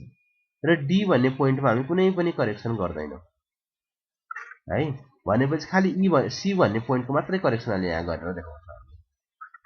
अब एउटा कुरा तपाईँले के नोट गर्नुपर्छ भन्दाखेरि नि, एउटा कुरा तपाईँले के रियलाइज गर्नु पर्यो, पानीको लेभल यतापट्टि अपस्ट्रिम यतापट्टि भयो, यतापट्टि धेरै पानी जम्मा भइरहेछ, यो पानीबाट डाउन स्ट्रिमबाट पानी बगिरहेछ। प्रेसरको भ्याल्यु पनि त्यसरी नै ग्रेजुअली डिक्रिज भएर आउँछ है। जस्तो तपाईँले यहाँ नोट के गर्नु पर्यो, E1 मा सबैभन्दा धेरै प्रेसर 100% आइरहेछ, अब यो चेन्ज हुन्छ। त्यसपछि D1 को प्रेसर अलिकति कम 80% आइरहेछ, त्यसपछि त्योभन्दा अलिकति कम C1 को प्रेसर 71% आइरहेछ। त्यसैगरी अलिअलि कम हुँदै जान्छ यिनीहरू। E2 को त्योभन्दा अलिकति कम हुन्छ, D2 को अलिकति कम हुन्छ, C2 को अलिकति कम हुँदै हुँदै आउँछ है। तपाईँले आफूमै पनि क्रस भेरिफिकेसन गरिराख्न मिल्छ, मैले निकालिरहेको प्रेसर सही डिरेक्सनमा गइरहेछ कि छैन भन्ने कुरा त्यसरी पनि थाहा हुन्छ है। प्रेसर ग्रेजुअली कम हुन्छ, किनभने अप स्ट्रिममा अभियसली 100% बाट प्रेसर सुरु हुन्छ, डाउन स्ट्रिममा यो प्रेसर घट्दै घट्दै गएर 0 सम्म पुग्छ। भनेपछि त यो पोइन्टदेखि लिएर यो पोइन्टसम्म आउँदाखेरि ग्रेजुअली प्रेसर घट्दै घट्दै घट्दै जानुपर्ने हुन्छ। कहिलेकाहीँ चाहिँ अब्रप्सन हुनसक्छ, बिचमा देखिन्छ, तर नर्मल ट्रेन्ड भनेको त्यस्तो हो है। र यसलाई हामीले कन्सिडर गरेर अगाडि बढौँ। भनेपछि अब हाम्रो नेक्स्ट स्टेप भनेको, तपाईँले अहिले बुझ्नु भएको छैन, गाह्रो जस्तो फिल भइरहेछ भने यसलाई धेरै नलगाउँ है। किन भन्दाखेरि सायद हाम्रो धेरै दिन होइन, क्लासमै हामी भेट्न सक्छौँ होला, क्लासमा हामी फेस टु फेस भएर फेरि कुरा पढ्छौँ। अझ साथीहरू कति आउनु भएको छैन, उहाँहरूको लागि नै रिपिट गर्नै पर्ने हुन्छ। त्यही भएर हामी बिस्तारै बिस्तारै हरेक पोइन्टलाई बुझ्दै जाउँ, एक एक स्टेप बुझ्दै जाउँ, हतार गर्नुपर्ने खासै जरुरी छैन है। अब हामीले करेक्सन गर्नु पर्यो। करेक्सन हामीले E1 मा गर्दैनौँ, D1 मा गर्दैनौँ, खालि C1 मा मात्रै गर्छौँ। C1 मा पनि कुन कुन करेक्सन गर्छौँ त भन्दाखेरि एउटा फ्लोर थिकनेसको करेक्सन गर्छौँ नम्बर 1, किन भन्दाखेरि फ्लोर हामीले 154 देखि नै लिइरहेको थियौँ, खास त पाइले यहाँदेखि सुरु भएको थियो, त्यही भएर त्यो करेक्सन गर्नै पर्यो। दोस्रो हामीले करेक्सन के गर्नुपर्ने हुन्छ भन्दाखेरि हामी C1 को फर्मुला बनाउँदाखेरि यो भएको यो पाइले देखेको हेरेकै थिएनौँ, कन्सिडरै गरेको थिएनौँ, यसले के इन्टरफेरेन्स देखाउँछ होला, इन्टरफेयर गर्छ होला, त्यो इन्टरफेयरको पनि हामीले यसमा करेक्सन केही गर्छौँ है। र फाइनली हामीले अर्को करेक्सन गर्नुपर्ने फ्लोरको स्लोपको लागि हो। तर हेरौँ त सी पोइन्ट न फ्लोरको स्लोपिङको स्टार्टमा छ न एन्डिङमा छ। जस्तै इन केस अफ ई भन्ने पोइन्ट, ई त नभनौँ सी भन्ने पोइन्ट, C2 भन्ने पोइन्ट चाहिँ यहाँ फ्लोरको स्लोपिङको पार्टसँग जोडिएको छ, यस्तो ठाउँमा चाहिँ हामीले स्लोपको करेक्सन गर्नुपर्ने हुन्छ। तर इन केस अफ C1 हामीले स्लोप करेक्सन पनि गर्नुपर्ने देखिँदैन है। भनेपछि हामीले अब करेक्सन गर्ने भनेको C1 को लागि मात्रै हो, त्यो पनि दुईवटा करेक्सन बस, एउटा थिकनेसको करेक्सन, अर्को हामीले गर्छौँ इन्टरफेरेन्सको करेक्सन। हामी इन्टरफेरेन्सबाट स्टार्ट गरौँ। त्यो कुरा मैले यहाँ नोटमा पनि लेखिदिएको छु, तपाईँहरूले बिस्तारै नोट पढ्नु होला, म तपाईँलाई सेयर गर्छु है। ल हेरौँ त, नोटमा के लेखेको छु, there will not be any correction for point E1 है, since it is assume to be 100%। यो 100% नै हुन्छ, यसमा कुनै पनि लसेस छैन भन्ने हाम्रो करेक्सन कुनै पनि गर्दैनौँ त्यहाँ। And also the correction will not be applicable for point D1 because it is not connected with the floor. फ्लोरमा कनेक्टेड भएको छैन, त्यही भएर D1 भन्ने पोइन्टमा पनि कुनै करेक्सन हुँदैन। अब हामी करेक्सन के को लागि मात्रै गर्छौँ त, C1 को लागि मात्रै गर्छौँ। ल C1 को करेक्सन दुईटा हुन्छ, एउटा हुन्छ म्युचुअल इन्टरफेरेन्स अफ पाइल्स, भनेको एउटा पाइलबाट अर्को पाइलमा कस्तो असर देखिएको छ। फर्मुला लेख्दाखेरि त हामीले सिधै एउटा पाइललाई मात्रै कन्सिडर गरेर फर्मुला बनाएको हो, त्यो भएपछि अर्को पाइलले यसमा परेको असर हामीले चेक गरेकै छैनौँ, हेरेकै छैनौँ। त्यही भएर चाहिँ एउटा पाइलदेखि अर्को पाइलसम्म कस्तो असर पर्छ त्यो इन्टरफेरेन्समा लेख्छौँ। यो इन्टरफेरेन्सको लागि फर्मुला हामीले अस्ति पनि पढेको थियौँ। फर्मुला यहाँ छ 19 correction interference of correction, interference correction लागि 19 into root over D by D dash B plus D by B भन्ने छ। यो फर्मुलै हो, यो पनि अब कन्ठै गर्नु पर्यो है त। यसमा सीलाई मात्रै करेक्सन किन गर्नु पर्यो भन्ने कुरा बुझ्नुभयो। ईमा करेक्सन लागु नै हुँदैन, डी भन्ने कुरा फ्लोरसँग जोडिएकै छैन, खालि सी को मात्रै करेक्सन हुन्छ। सी को करेक्सन त्यो पनि एउटा म्युचुअल इन्टरफेरेन्सको लागि, अर्को थिकनेस अफ फ्लोरको लागि है त। अब यो करेक्सनमा तपाईँहरूले सबै कुरा बुझ्नुहुन्छ। अब यो स्मल डी क्यापिटल डी कहाँबाट निकाल्ने त्यो कुरा बुझौँ है त। स्मल डी क्यापिटल डी कहाँबाट निकाल्ने भन्ने कुरा बुझौँ। पहिलो कुरा क्यापिटल डीमा, क्यापिटल डी हजुर माथि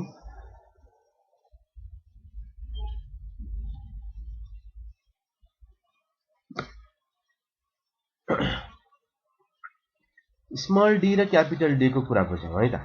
अब क्यापिटल डी भनेको चाहिँ कुन पाइलको डेप्थ, दुवै स्मल डी र क्यापिटल डी डेप्थ नै हो, डेप्थ अफ पाइल नै हो। क्यापिटल डी भनेको चाहिँ कुन पाइलको डेप्थ हो त भन्दाखेरि, जस्तो म अहिले पाइल 1 मा बसेर काम गरिरहेको छु, पाइल 1 मा बसेर काम गर्दा पाइल 2 को असर हजुर हैन यो डी सम्मलाई मात्रै हो, यो छुट्यो बाहिर हो यो है, यो यति छुट्यो हो, ब्र्याकेट पछि छुट्यो, रुटमा छैन त्यो ब्र्याकेट बाहिर है। पाइल 1 मा बसेर म काम गरिरहेको छु, अहिले सबै पनि प्रेसर मैले पाइल 1 मै बसेर निकालेँ। अब यो जुन म्युचुअल इन्टरफेरेन्सको लागि मैले फर्मुला लेख्दै छु नि, यो फर्मुला भनेको के को हो भन्दाखेरि पाइल 2 ले, अब पाइल 3 ले त भ्याउँदैन वालमा केही देखाउनलाई, इन्टरफेरेन्स गर्नलाई। पाइल 2 ले पाइल 1 मा कस्तो असर देखाइरहेछ भन्ने कुरा हामी चेक गर्दैछौँ अहिले है।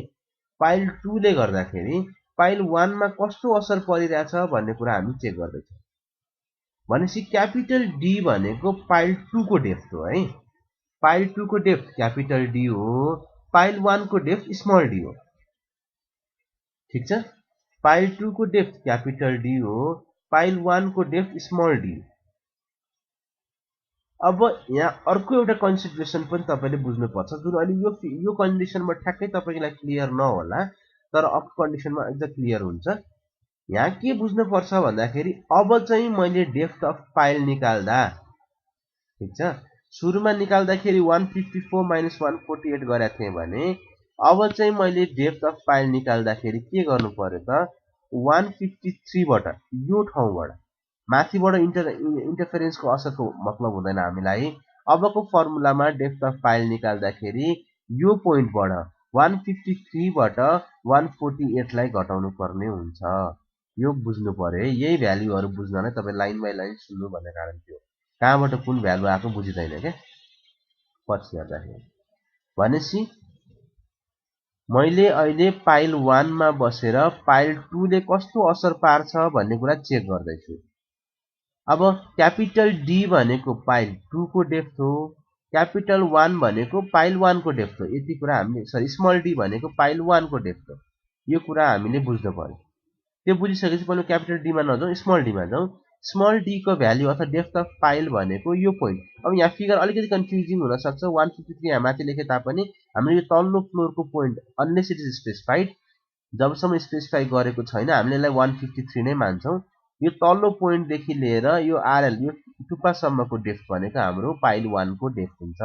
स्मल डी को भ्यालु भनेको 153 माइनस 148। ठीक छ, 153 माइनस 148, स्मल डी को भ्यालु त्यति हो, 5 मिटर हो।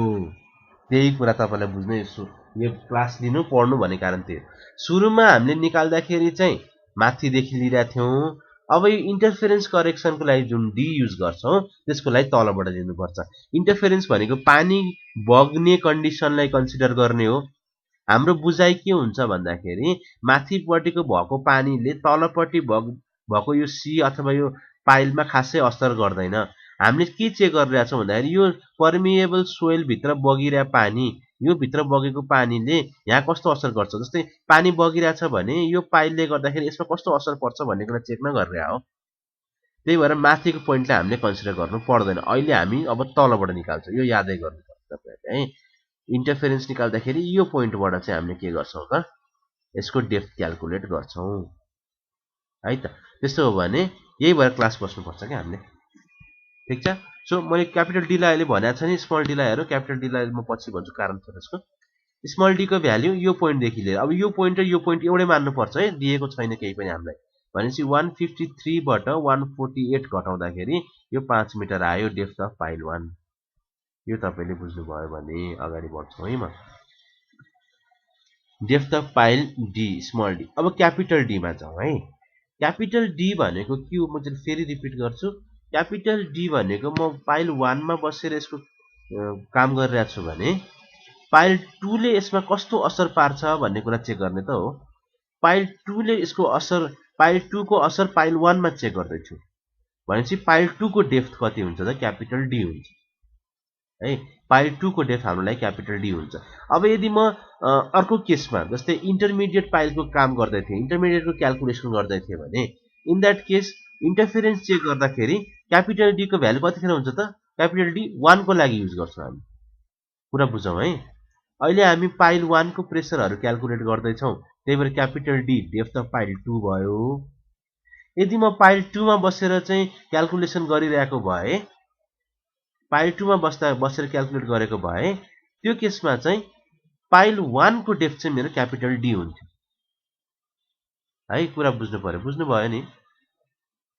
जुन पाइलको क्याल्कुलेसन गर्दैछौँ त्यो स्मल डी हो, जुन पाइलको असर चेक गर्दैछौँ, इफेक्ट चेक गर्दैछौँ त्यो क्यापिटल डी है त। अब यहाँ एउटा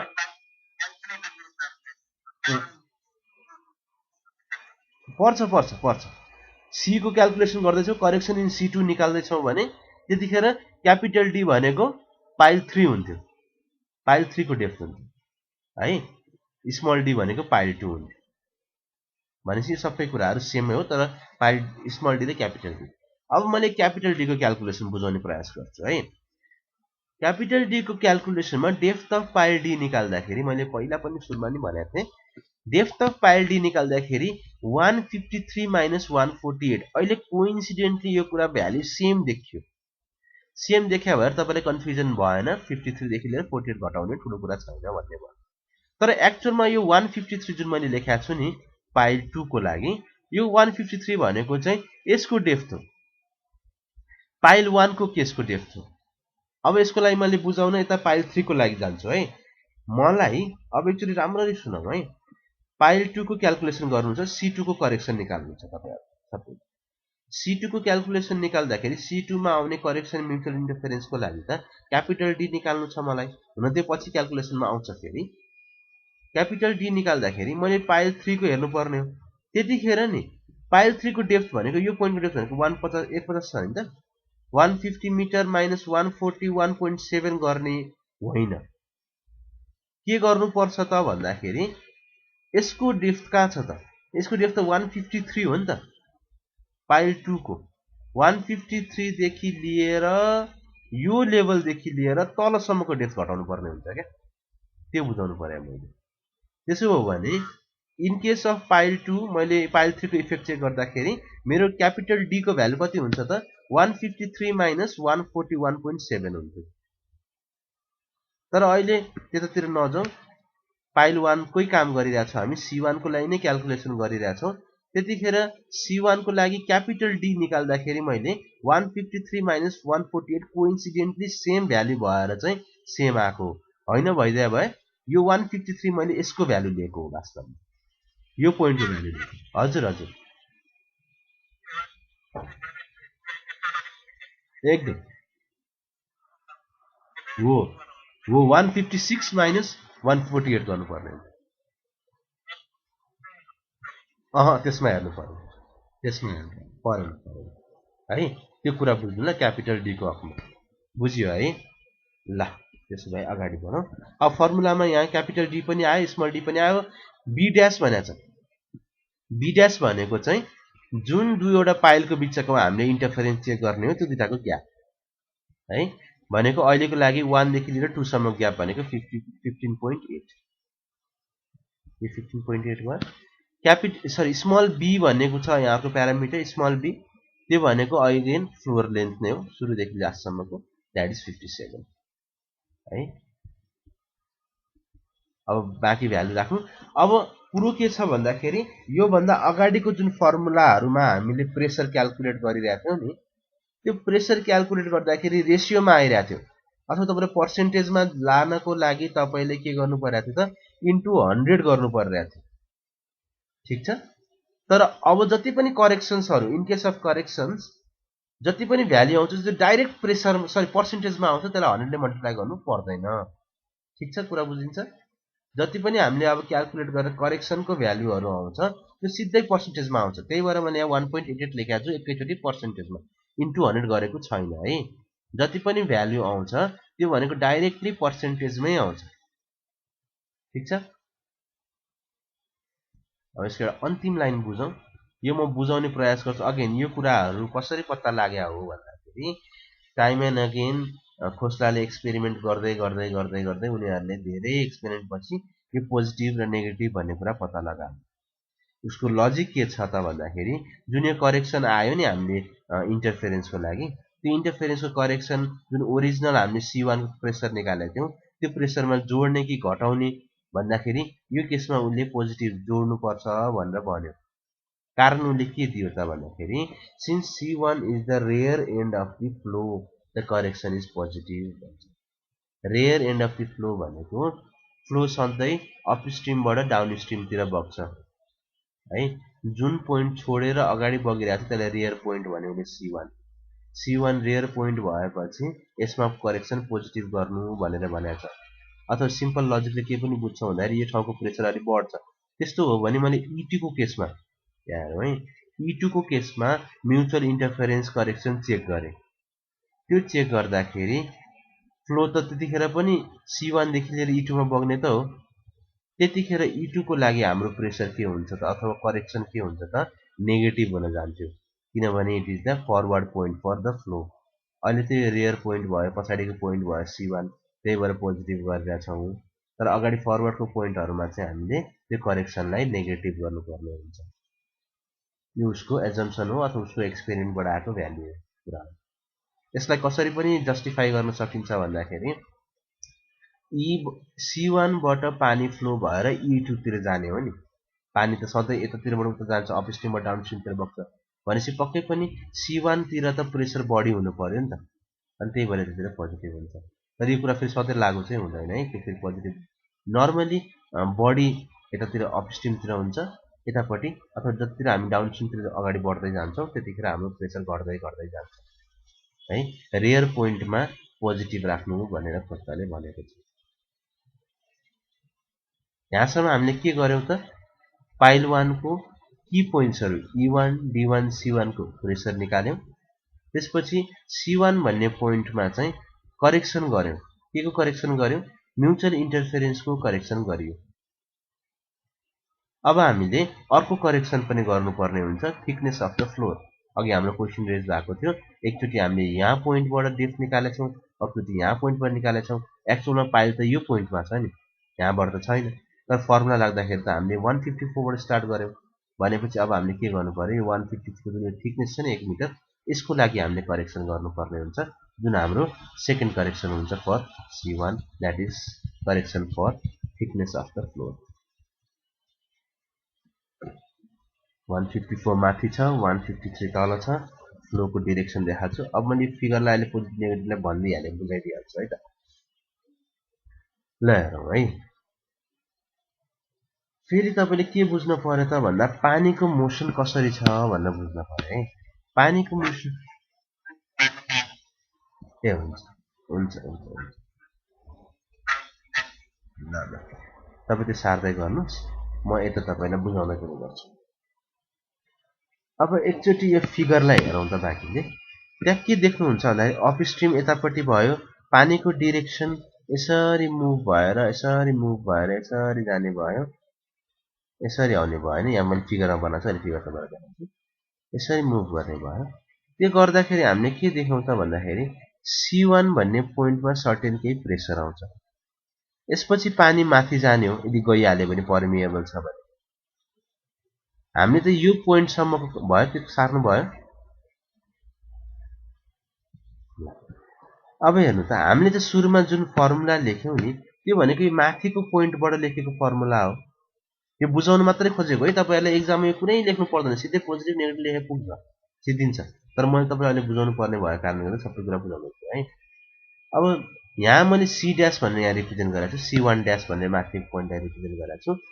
हामीले त अघि फर्मुला क्याल्कुलेट गर्दाखेरि अथवा फर्मुला लेख्दाखेरि यो माथिको पोइन्टदेखि लिएर फर्मुला लेख्या हो, 154 मिटर माइनस 148 मिटर गरे हो अघि गर्दाखेरि। तर एक्चुअलमा पाइल त C1 मा मात्रै छ, C1 ड्याशमा त हैन। जुन 1 मिटरको ग्याप छ नि यो दुईटामा, हामीले के बुझ्नुपर्छ यो जुन हामीले करेक्सन गर्छौँ फर्मुला राख्छौँ त्यो आफ्नो ठाउँमा छ भने चाहिँ ठुलो कुरा भएन त्यो खालि यसमा पोजिटिभ लिने कि नेगेटिभ लिने भन्ने कुरा मात्रै बुझाउँदैछु है मैले तपाईँहरूलाई अब बुझाइ कस्तो छ त भन्दाखेरि यदि पानी यसरी पानीको डिरेक्सन यहाँ तल देखाएको छु मैले पानी यसरी यतापट्टिबाट बगेर अनि यतापट्टि यसरी माथि चढ्ने भयो पानी भनेपछि पानी C1 पोइन्टमा पहिला पुग्छ बल्ल C1 ड्याशमा पहिला पछि पुग्छ भनेपछि तपाईँले के बुझ्नु पर्यो पक्कै पनि C1 मा प्रेसर बढी होला तब नै यो C1 ड्याशसँग मुभ गर्न सक्छ नभए C1 ड्याशसम्म त पुग्न सक्दैन अथवा माथि चढ्दैन पानी भनेपछि C1 बाट हामीले जुन फर्मुला निकाल्यौं त्यो भन्दा C1 ड्याशमा एक्चुअलमा प्रेसर बढी होला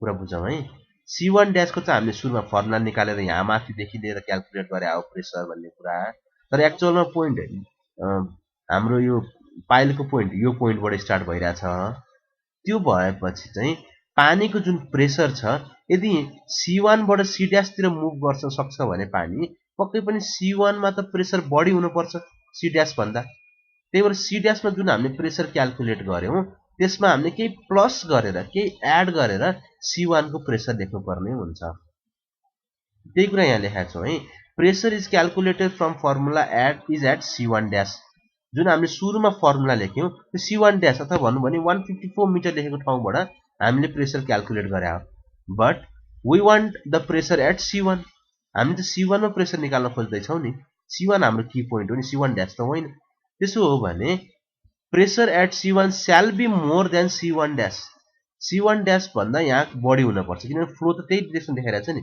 फ्लोको अनुसार त C1 बाट C1 ड्याश तिर मुभ भइरहेछ नि त भनेपछि पक्कै पनि C1 मा प्रेसर C1 ड्याश भन्दा बेसी हुन पर्यो त्यसो हो भने हामीले करेक्सन के गर्छौं जति पनि करेक्सन आउँछ त्यो पोजिटिभ मान्छौं किन पोजिटिभ मान्छौं त भन्दा जुन हामीले प्रेसर एट C1 ड्याश निकालेको थियौं एक्चुअलमा फर्मुला लगाएर त्यो भन्दा यो ठाउँमा अलिकति प्रेसर बढी हुन्छ त्यही भएर यो प्रेसर जति पनि आउँछ जुन पनि हामीले क्याल्कुलेसन गरेर भ्यालु निकाल्छौं करेक्सनको लागि त्यो भनेको C1 ड्याशमा आएको प्रेसरमा जोड्यो भने C1 ड्याश C1 को प्रेसर निस्किन्छ दैट्स व्हाई करेक्सन के हुन्छ यो त्यसमा पनि पोजिटिभ नै हुन्छ भनेर बुझ्नुस् ठीक छ त्यस्तो हो भने हामी फर्मुलातिर जाउँ फर्मुला यस्तो छ करेक्सन फर यो पनि अब कन्ठै गर्नुपर्ने छ अब कन्ठै गर्नुपर्छ अरु उपाय नै छैन त दुई चारवटा क्वेशन प्र्याक्टिस गरे भने आइडिया चाहिँ हुन्छ यस्तो यस्तो फर्मुला छ भनेर फर्मुला हेरौँ phi d1 minus phi c1 upon d1 okay 150 into t1 अब यहाँ फेरि कन्ट्राडिक्सन तपाईले कहाँ भेट्नुहुन्छ त भन्दाखेरि d1 को केसमा हेर्नुस् त अब phi यो भनेको माथिको फर्मुला हो माथिको प्रेसर है जति माथि प्रेसर आथ्यो 80 आथ्यो 71 आथ्यो मलाई याद पनि छैन कति आथ्यो त्यो प्रेसर हो यो 80 minus 71 phi d1 को प्रेसर जे निकाल्नु भएको थियो minus phi c1 को प्रेसर जे निकाल्नु भएको थियो डिवाइड बाइ d1 भनेको फेरि अघि अब म्युचुअल इन्टरफेरेन्समा हामीले तलदेखि लेखेका थियौं भने in case of floor thickness यो माथिबाटै लेखिरहेका छौं 154 minus 148 154 minus 48 अब यो कुरा पनि तपाईलाई याद हुनुपर्छ यही सानो सानो कुराले एक्जाममा मिस्टेक हुन्छ के पहिले d को भ्यालु माथिबाट लिइरा छौं पहिले d को भ्यालु तलबाट लिइरा छौं कुन केसमा कहाँबाट लिने भन्ने कुरा तपाईलाई याद हुनुपर्छ र पोजिटिभ कुनैमा लिइरा छौं कुनैमा नेगेटिभ लिइरा छौं यो कुराहरु तपाईलाई याद हुनुपर्छ त्यही भएर यो गाह्रो मानेको हो यो क्वेशन भनेपछि यो फर्मुलामा तपाईले भ्यालु हाल्दिनु भयो भने के 1.5 सिधै भ्यालु आउने भनेको पर्सेन्टेजमै हो है यसलाई 100 ले मल्टिप्लाई गर्नु पर्दैन 1.5 आयो यो हाम्रो पोजिटिभ भ्यालु भयो भनेपछि यो पनि गएर हामी जोड्छौं भनेपछि जम्मा तीनटा करेक्सन थियो तीनटा करेक्सन मध्ये एउटा हामीले इन्टरफेरेन्स गर्यौं हामीले अर्को थिकनेस फर फ्लोर पनि गर्यौं अब स्लोपिङको लागि C1 भन्ने पोइन्टमा स्लोप छ त कतै न स्टार्टमा छ न एन्डमा छ कतै पनि छैन C2 मा त ठ्याक्कै छ यहाँ स्लोप स्टार्ट भएको छ C2 बाटै स्टार्ट भएको छ तर यहाँ त चारैतिर होरिजन्टल मात्र देख्दै छु भनेपछि C1 मा स्लोप करेक्सन हुँदैन correction due to slope at C1 is nil as this point is neither situated at the start nor at the end of the slope है यो स्लोपको स्टार्टमा पनि छैन स्लोपको एन्डमा पनि छैन त्यही भएर C1 को करेक्सन 0 ड्यू टु स्लोप चाहिँ है ड्यू टु स्लोप त्यति भएपछि अब E1 मा कुनै करेक्सन हुँदै हुँदैन D1 मा कुनै करेक्सन हुँदै हुँदैन खाली C1 को काम सिद्धियो हाम्रो अब यसको सबै करेक्टेड भ्यालुहरु करेक्टेड भ्यालु अफ C1 71 हामीले सुरुमा फर्मुला लगाएर निकालेको थियौँ प्लस एउटा म्युचुअल इन्टरफेरेन्सको सर्टेन भ्यालु आएको थियो प्लस अर्को हाम्रो थिकनेसको सर्टेन भ्यालु आएको थियो यो भयो हाम्रो actual corrected pressure for C1 74.38% अर्को D1 को लागि 80 नै भयो E को लागि 100 नै भयो पाइल 1 को काम सिकियो कम्प्लिटली सिकियो पाइल 1 को काम कम्प्लिटली सिकियो पाइल 2 म सुरु गर्दिन एक त भ्याइँदैन अर्को कुरा धेरै हुन्छ यतिखेर मान्छेहरु कतिजना भयो मैले तपाईहरुलाई यो मेल तपाईको ग्रुपमा हालिदिन्छु सबै गर्नुपर्छ सबै गर्नुपर्छ सबैले गर्नुपर्छ कति जति भन्नाले ए कस्तो हुन्छ भन्दाखेरि तपाईहरुले अहिले मैले बुझाउँदै गर्दाखेरि हामी लगभग एउटा पुरै क्लासमा जम्मै एउटा पाइल गरेर भ्यायो नि भनेको अलमोस्ट 1.5 घण्टामा तपाईले एउटा पाइल भ्याउनु तर एक्जाममा 3 घण्टामा त सबै क्वेशन गरेर यो क्वेशन गर्नुपर्ने हुन्छ त्यही भएर पेज धेरै लागे तापनि टाइम नलाग्न सक्छ यति पेज त 4-5 पाना लाग्छ टाइम यति लाग्दैन पछि अहिले त बुझाउँदै जाँदाखेरि त्यस्तो भयो धेरै टाइम लाग्यो अब तपाईहरुको होमवर्क के हो भन्दाखेरि म तपाईले पाइल 1 पनि गरेको छु मैले पाइल 2 पनि गरेको छु पाइल 3 पनि गरेर दिएको छु तपाईहरुले के गर्नु पर्यो यी सबै एकचोटी बसेर पढ्ने है पाइल 1 पनि पढ्नु पाइल 2 पनि पढ्नु पाइल 3 पनि पढ्नु अब नेक्स्ट क्लासमा यदि हजुर यदि नेक्स्ट क्लासमा नपढ्ने मान्छेको जमात बढी देखियो भने हामी फेरि सुरुदेखि पाइल 1 बाटै स्टार्ट गर्छौं जुन अहिले क्लासमा प्रेजेन्ट भएको मान्छेहरुलाई एडभान्टेज हुन सक्छ पढिसक्नु भएको छ एकचोटीको लागि हैन जो नयाँ हुनुहुन्छ उहाँलाई म सुरुदेखि पढाउँछु फेरि यही कुरा तपाईहरुले चाहिँ के गर्नु एकचोटी फेरि खर्र हेर्नुस् पाइल 2 हेर्नुस् पाइल 3 हेर्नुस् पाइल 2 अलिकति डिफरेन्ट होला किनभने इन्टरमिडिएट पाइल दुईतिर B1 B र B' छ अल्फा दुईटा आउँछ अल्फा र अल्फा 1 आउँछ त्यही भएर अलिकति मात्रै फरक छ पाइल 2 पाइल 3 त सेम नै छ पाइल 1 जस्तै छ जे हामी यहाँ गरे त्यही गर्नुपर्छ केही नयाँ गर्नु पर्दैन है त्यही भएर चाहिँ तपाईहरु सबै कुरा खर्र पढ्नुस् त्यो पढिसकेपछि नेक्स्ट क्लासमा यदि हामी कलेजमा भेटिएनौं भने यही भेट्यो भने यसरी नै पढ्छौं यदि कलेजमा भेट्यो भने हामी कलेजमा फेरि यसरी नै सुरुदेखि पढ्छौं है यही मेजरको सोलुसन तपाईहरुलाई म तुरुन्त पठाइदिइहाल्छु म अहिले पठाइदिन्छु तपाईहरुलाई अहिले पठाइदिन्छु यो नेक्स्ट क्लास तपाईको बिदा गरेछ के गरेछ हैन बिदा गरेछ ल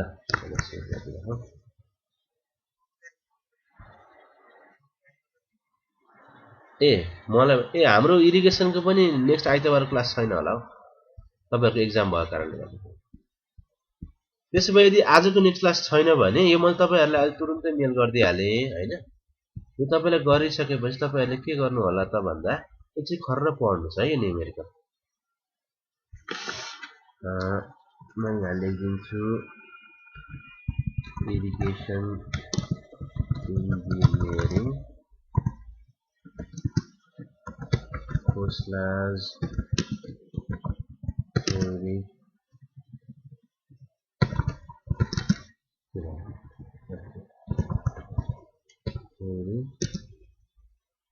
रेफरेन्स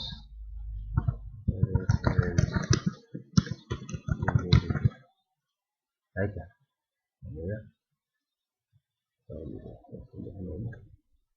त्यो मैले तुरुन्तै तपाईलाई दिएँ भएकाहरूले चाहिँ पढ्नु साथीहरूलाई सेयर गर्नु नभएकाहरूले भन्दा हुन्छ हैन अनि चाहिँ पढ्नु ल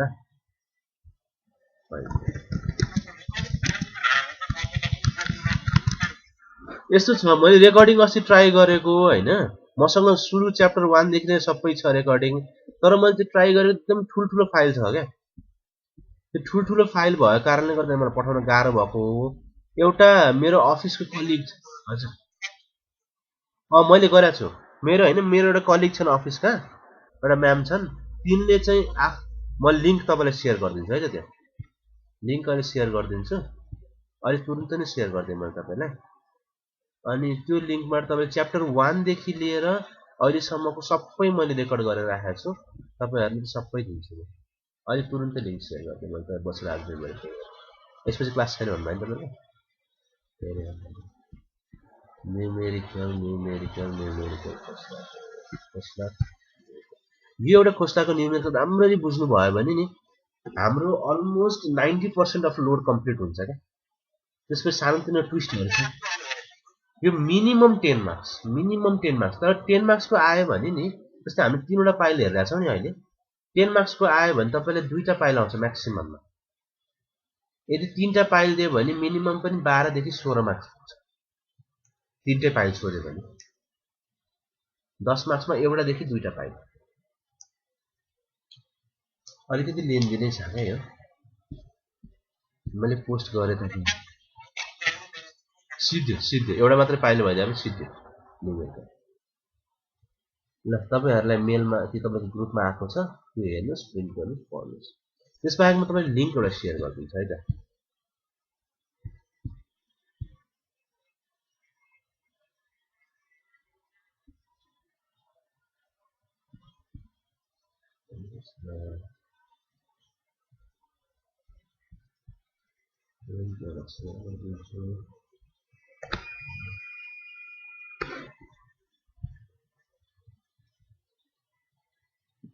यहाँ छ है तपाईँहरूसँग पूर्वाञ्चलको एउटा कुनै म भिडियो च्याप्टर 1 देखि लिएर छ है। कोही आउनु भएको छैन भने उहाँहरूलाई पनि थाहा होला। यही जुन हामीले क्लासमा पढिरहेका छौँ त्यो सुनिँदैन होला, अडियो त्यो उसमा चाहिँ रेकर्डिङमा तपाईँहरू सुन्नुहुन्न होला है। सुरुदेखिकै छ क्लासहरू है, देख्दै हुनुहुन्छ नि तपाईँहरूले, सबै क्लासहरू छ है। म यसको मैले लिङ्क तपाईँहरूलाई दिन्छु अहिले होइन। अनि यो यसमा सबै कुरा अपलोड भइरहेको, त्यो म्यामले सबै गरिदिनु भएको। अनि जस्ट इन केस तपाईँहरूलाई चाहियो भने तपाईँहरूले यहाँबाट पनि पढ्न सक्नुहुन्छ।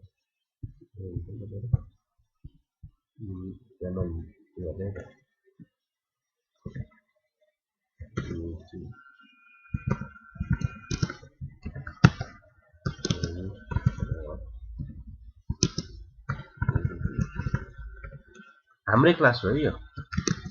मलाई थाहा पनि थिएन, रेकर्डिङ चाहिँ गरेँ त्यही भएर। अनि पछि त्यो म्यामले भनेपछि मैले त्यसमा चाहिँ एट्याचमेन्ट कसरी राख्दिनुहोस् न।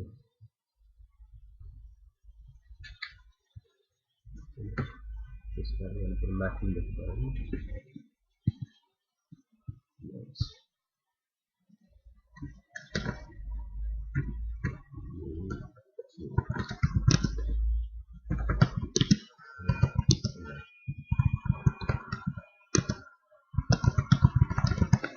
इन्जिनियरिङ भनेर यहाँ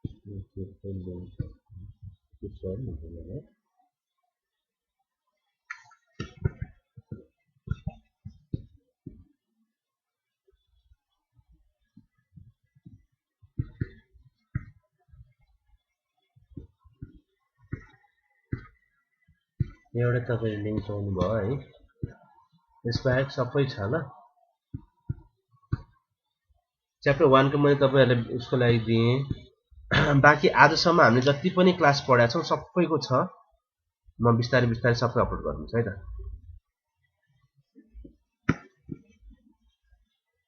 पोस्ट भयो होला, ठिक छ।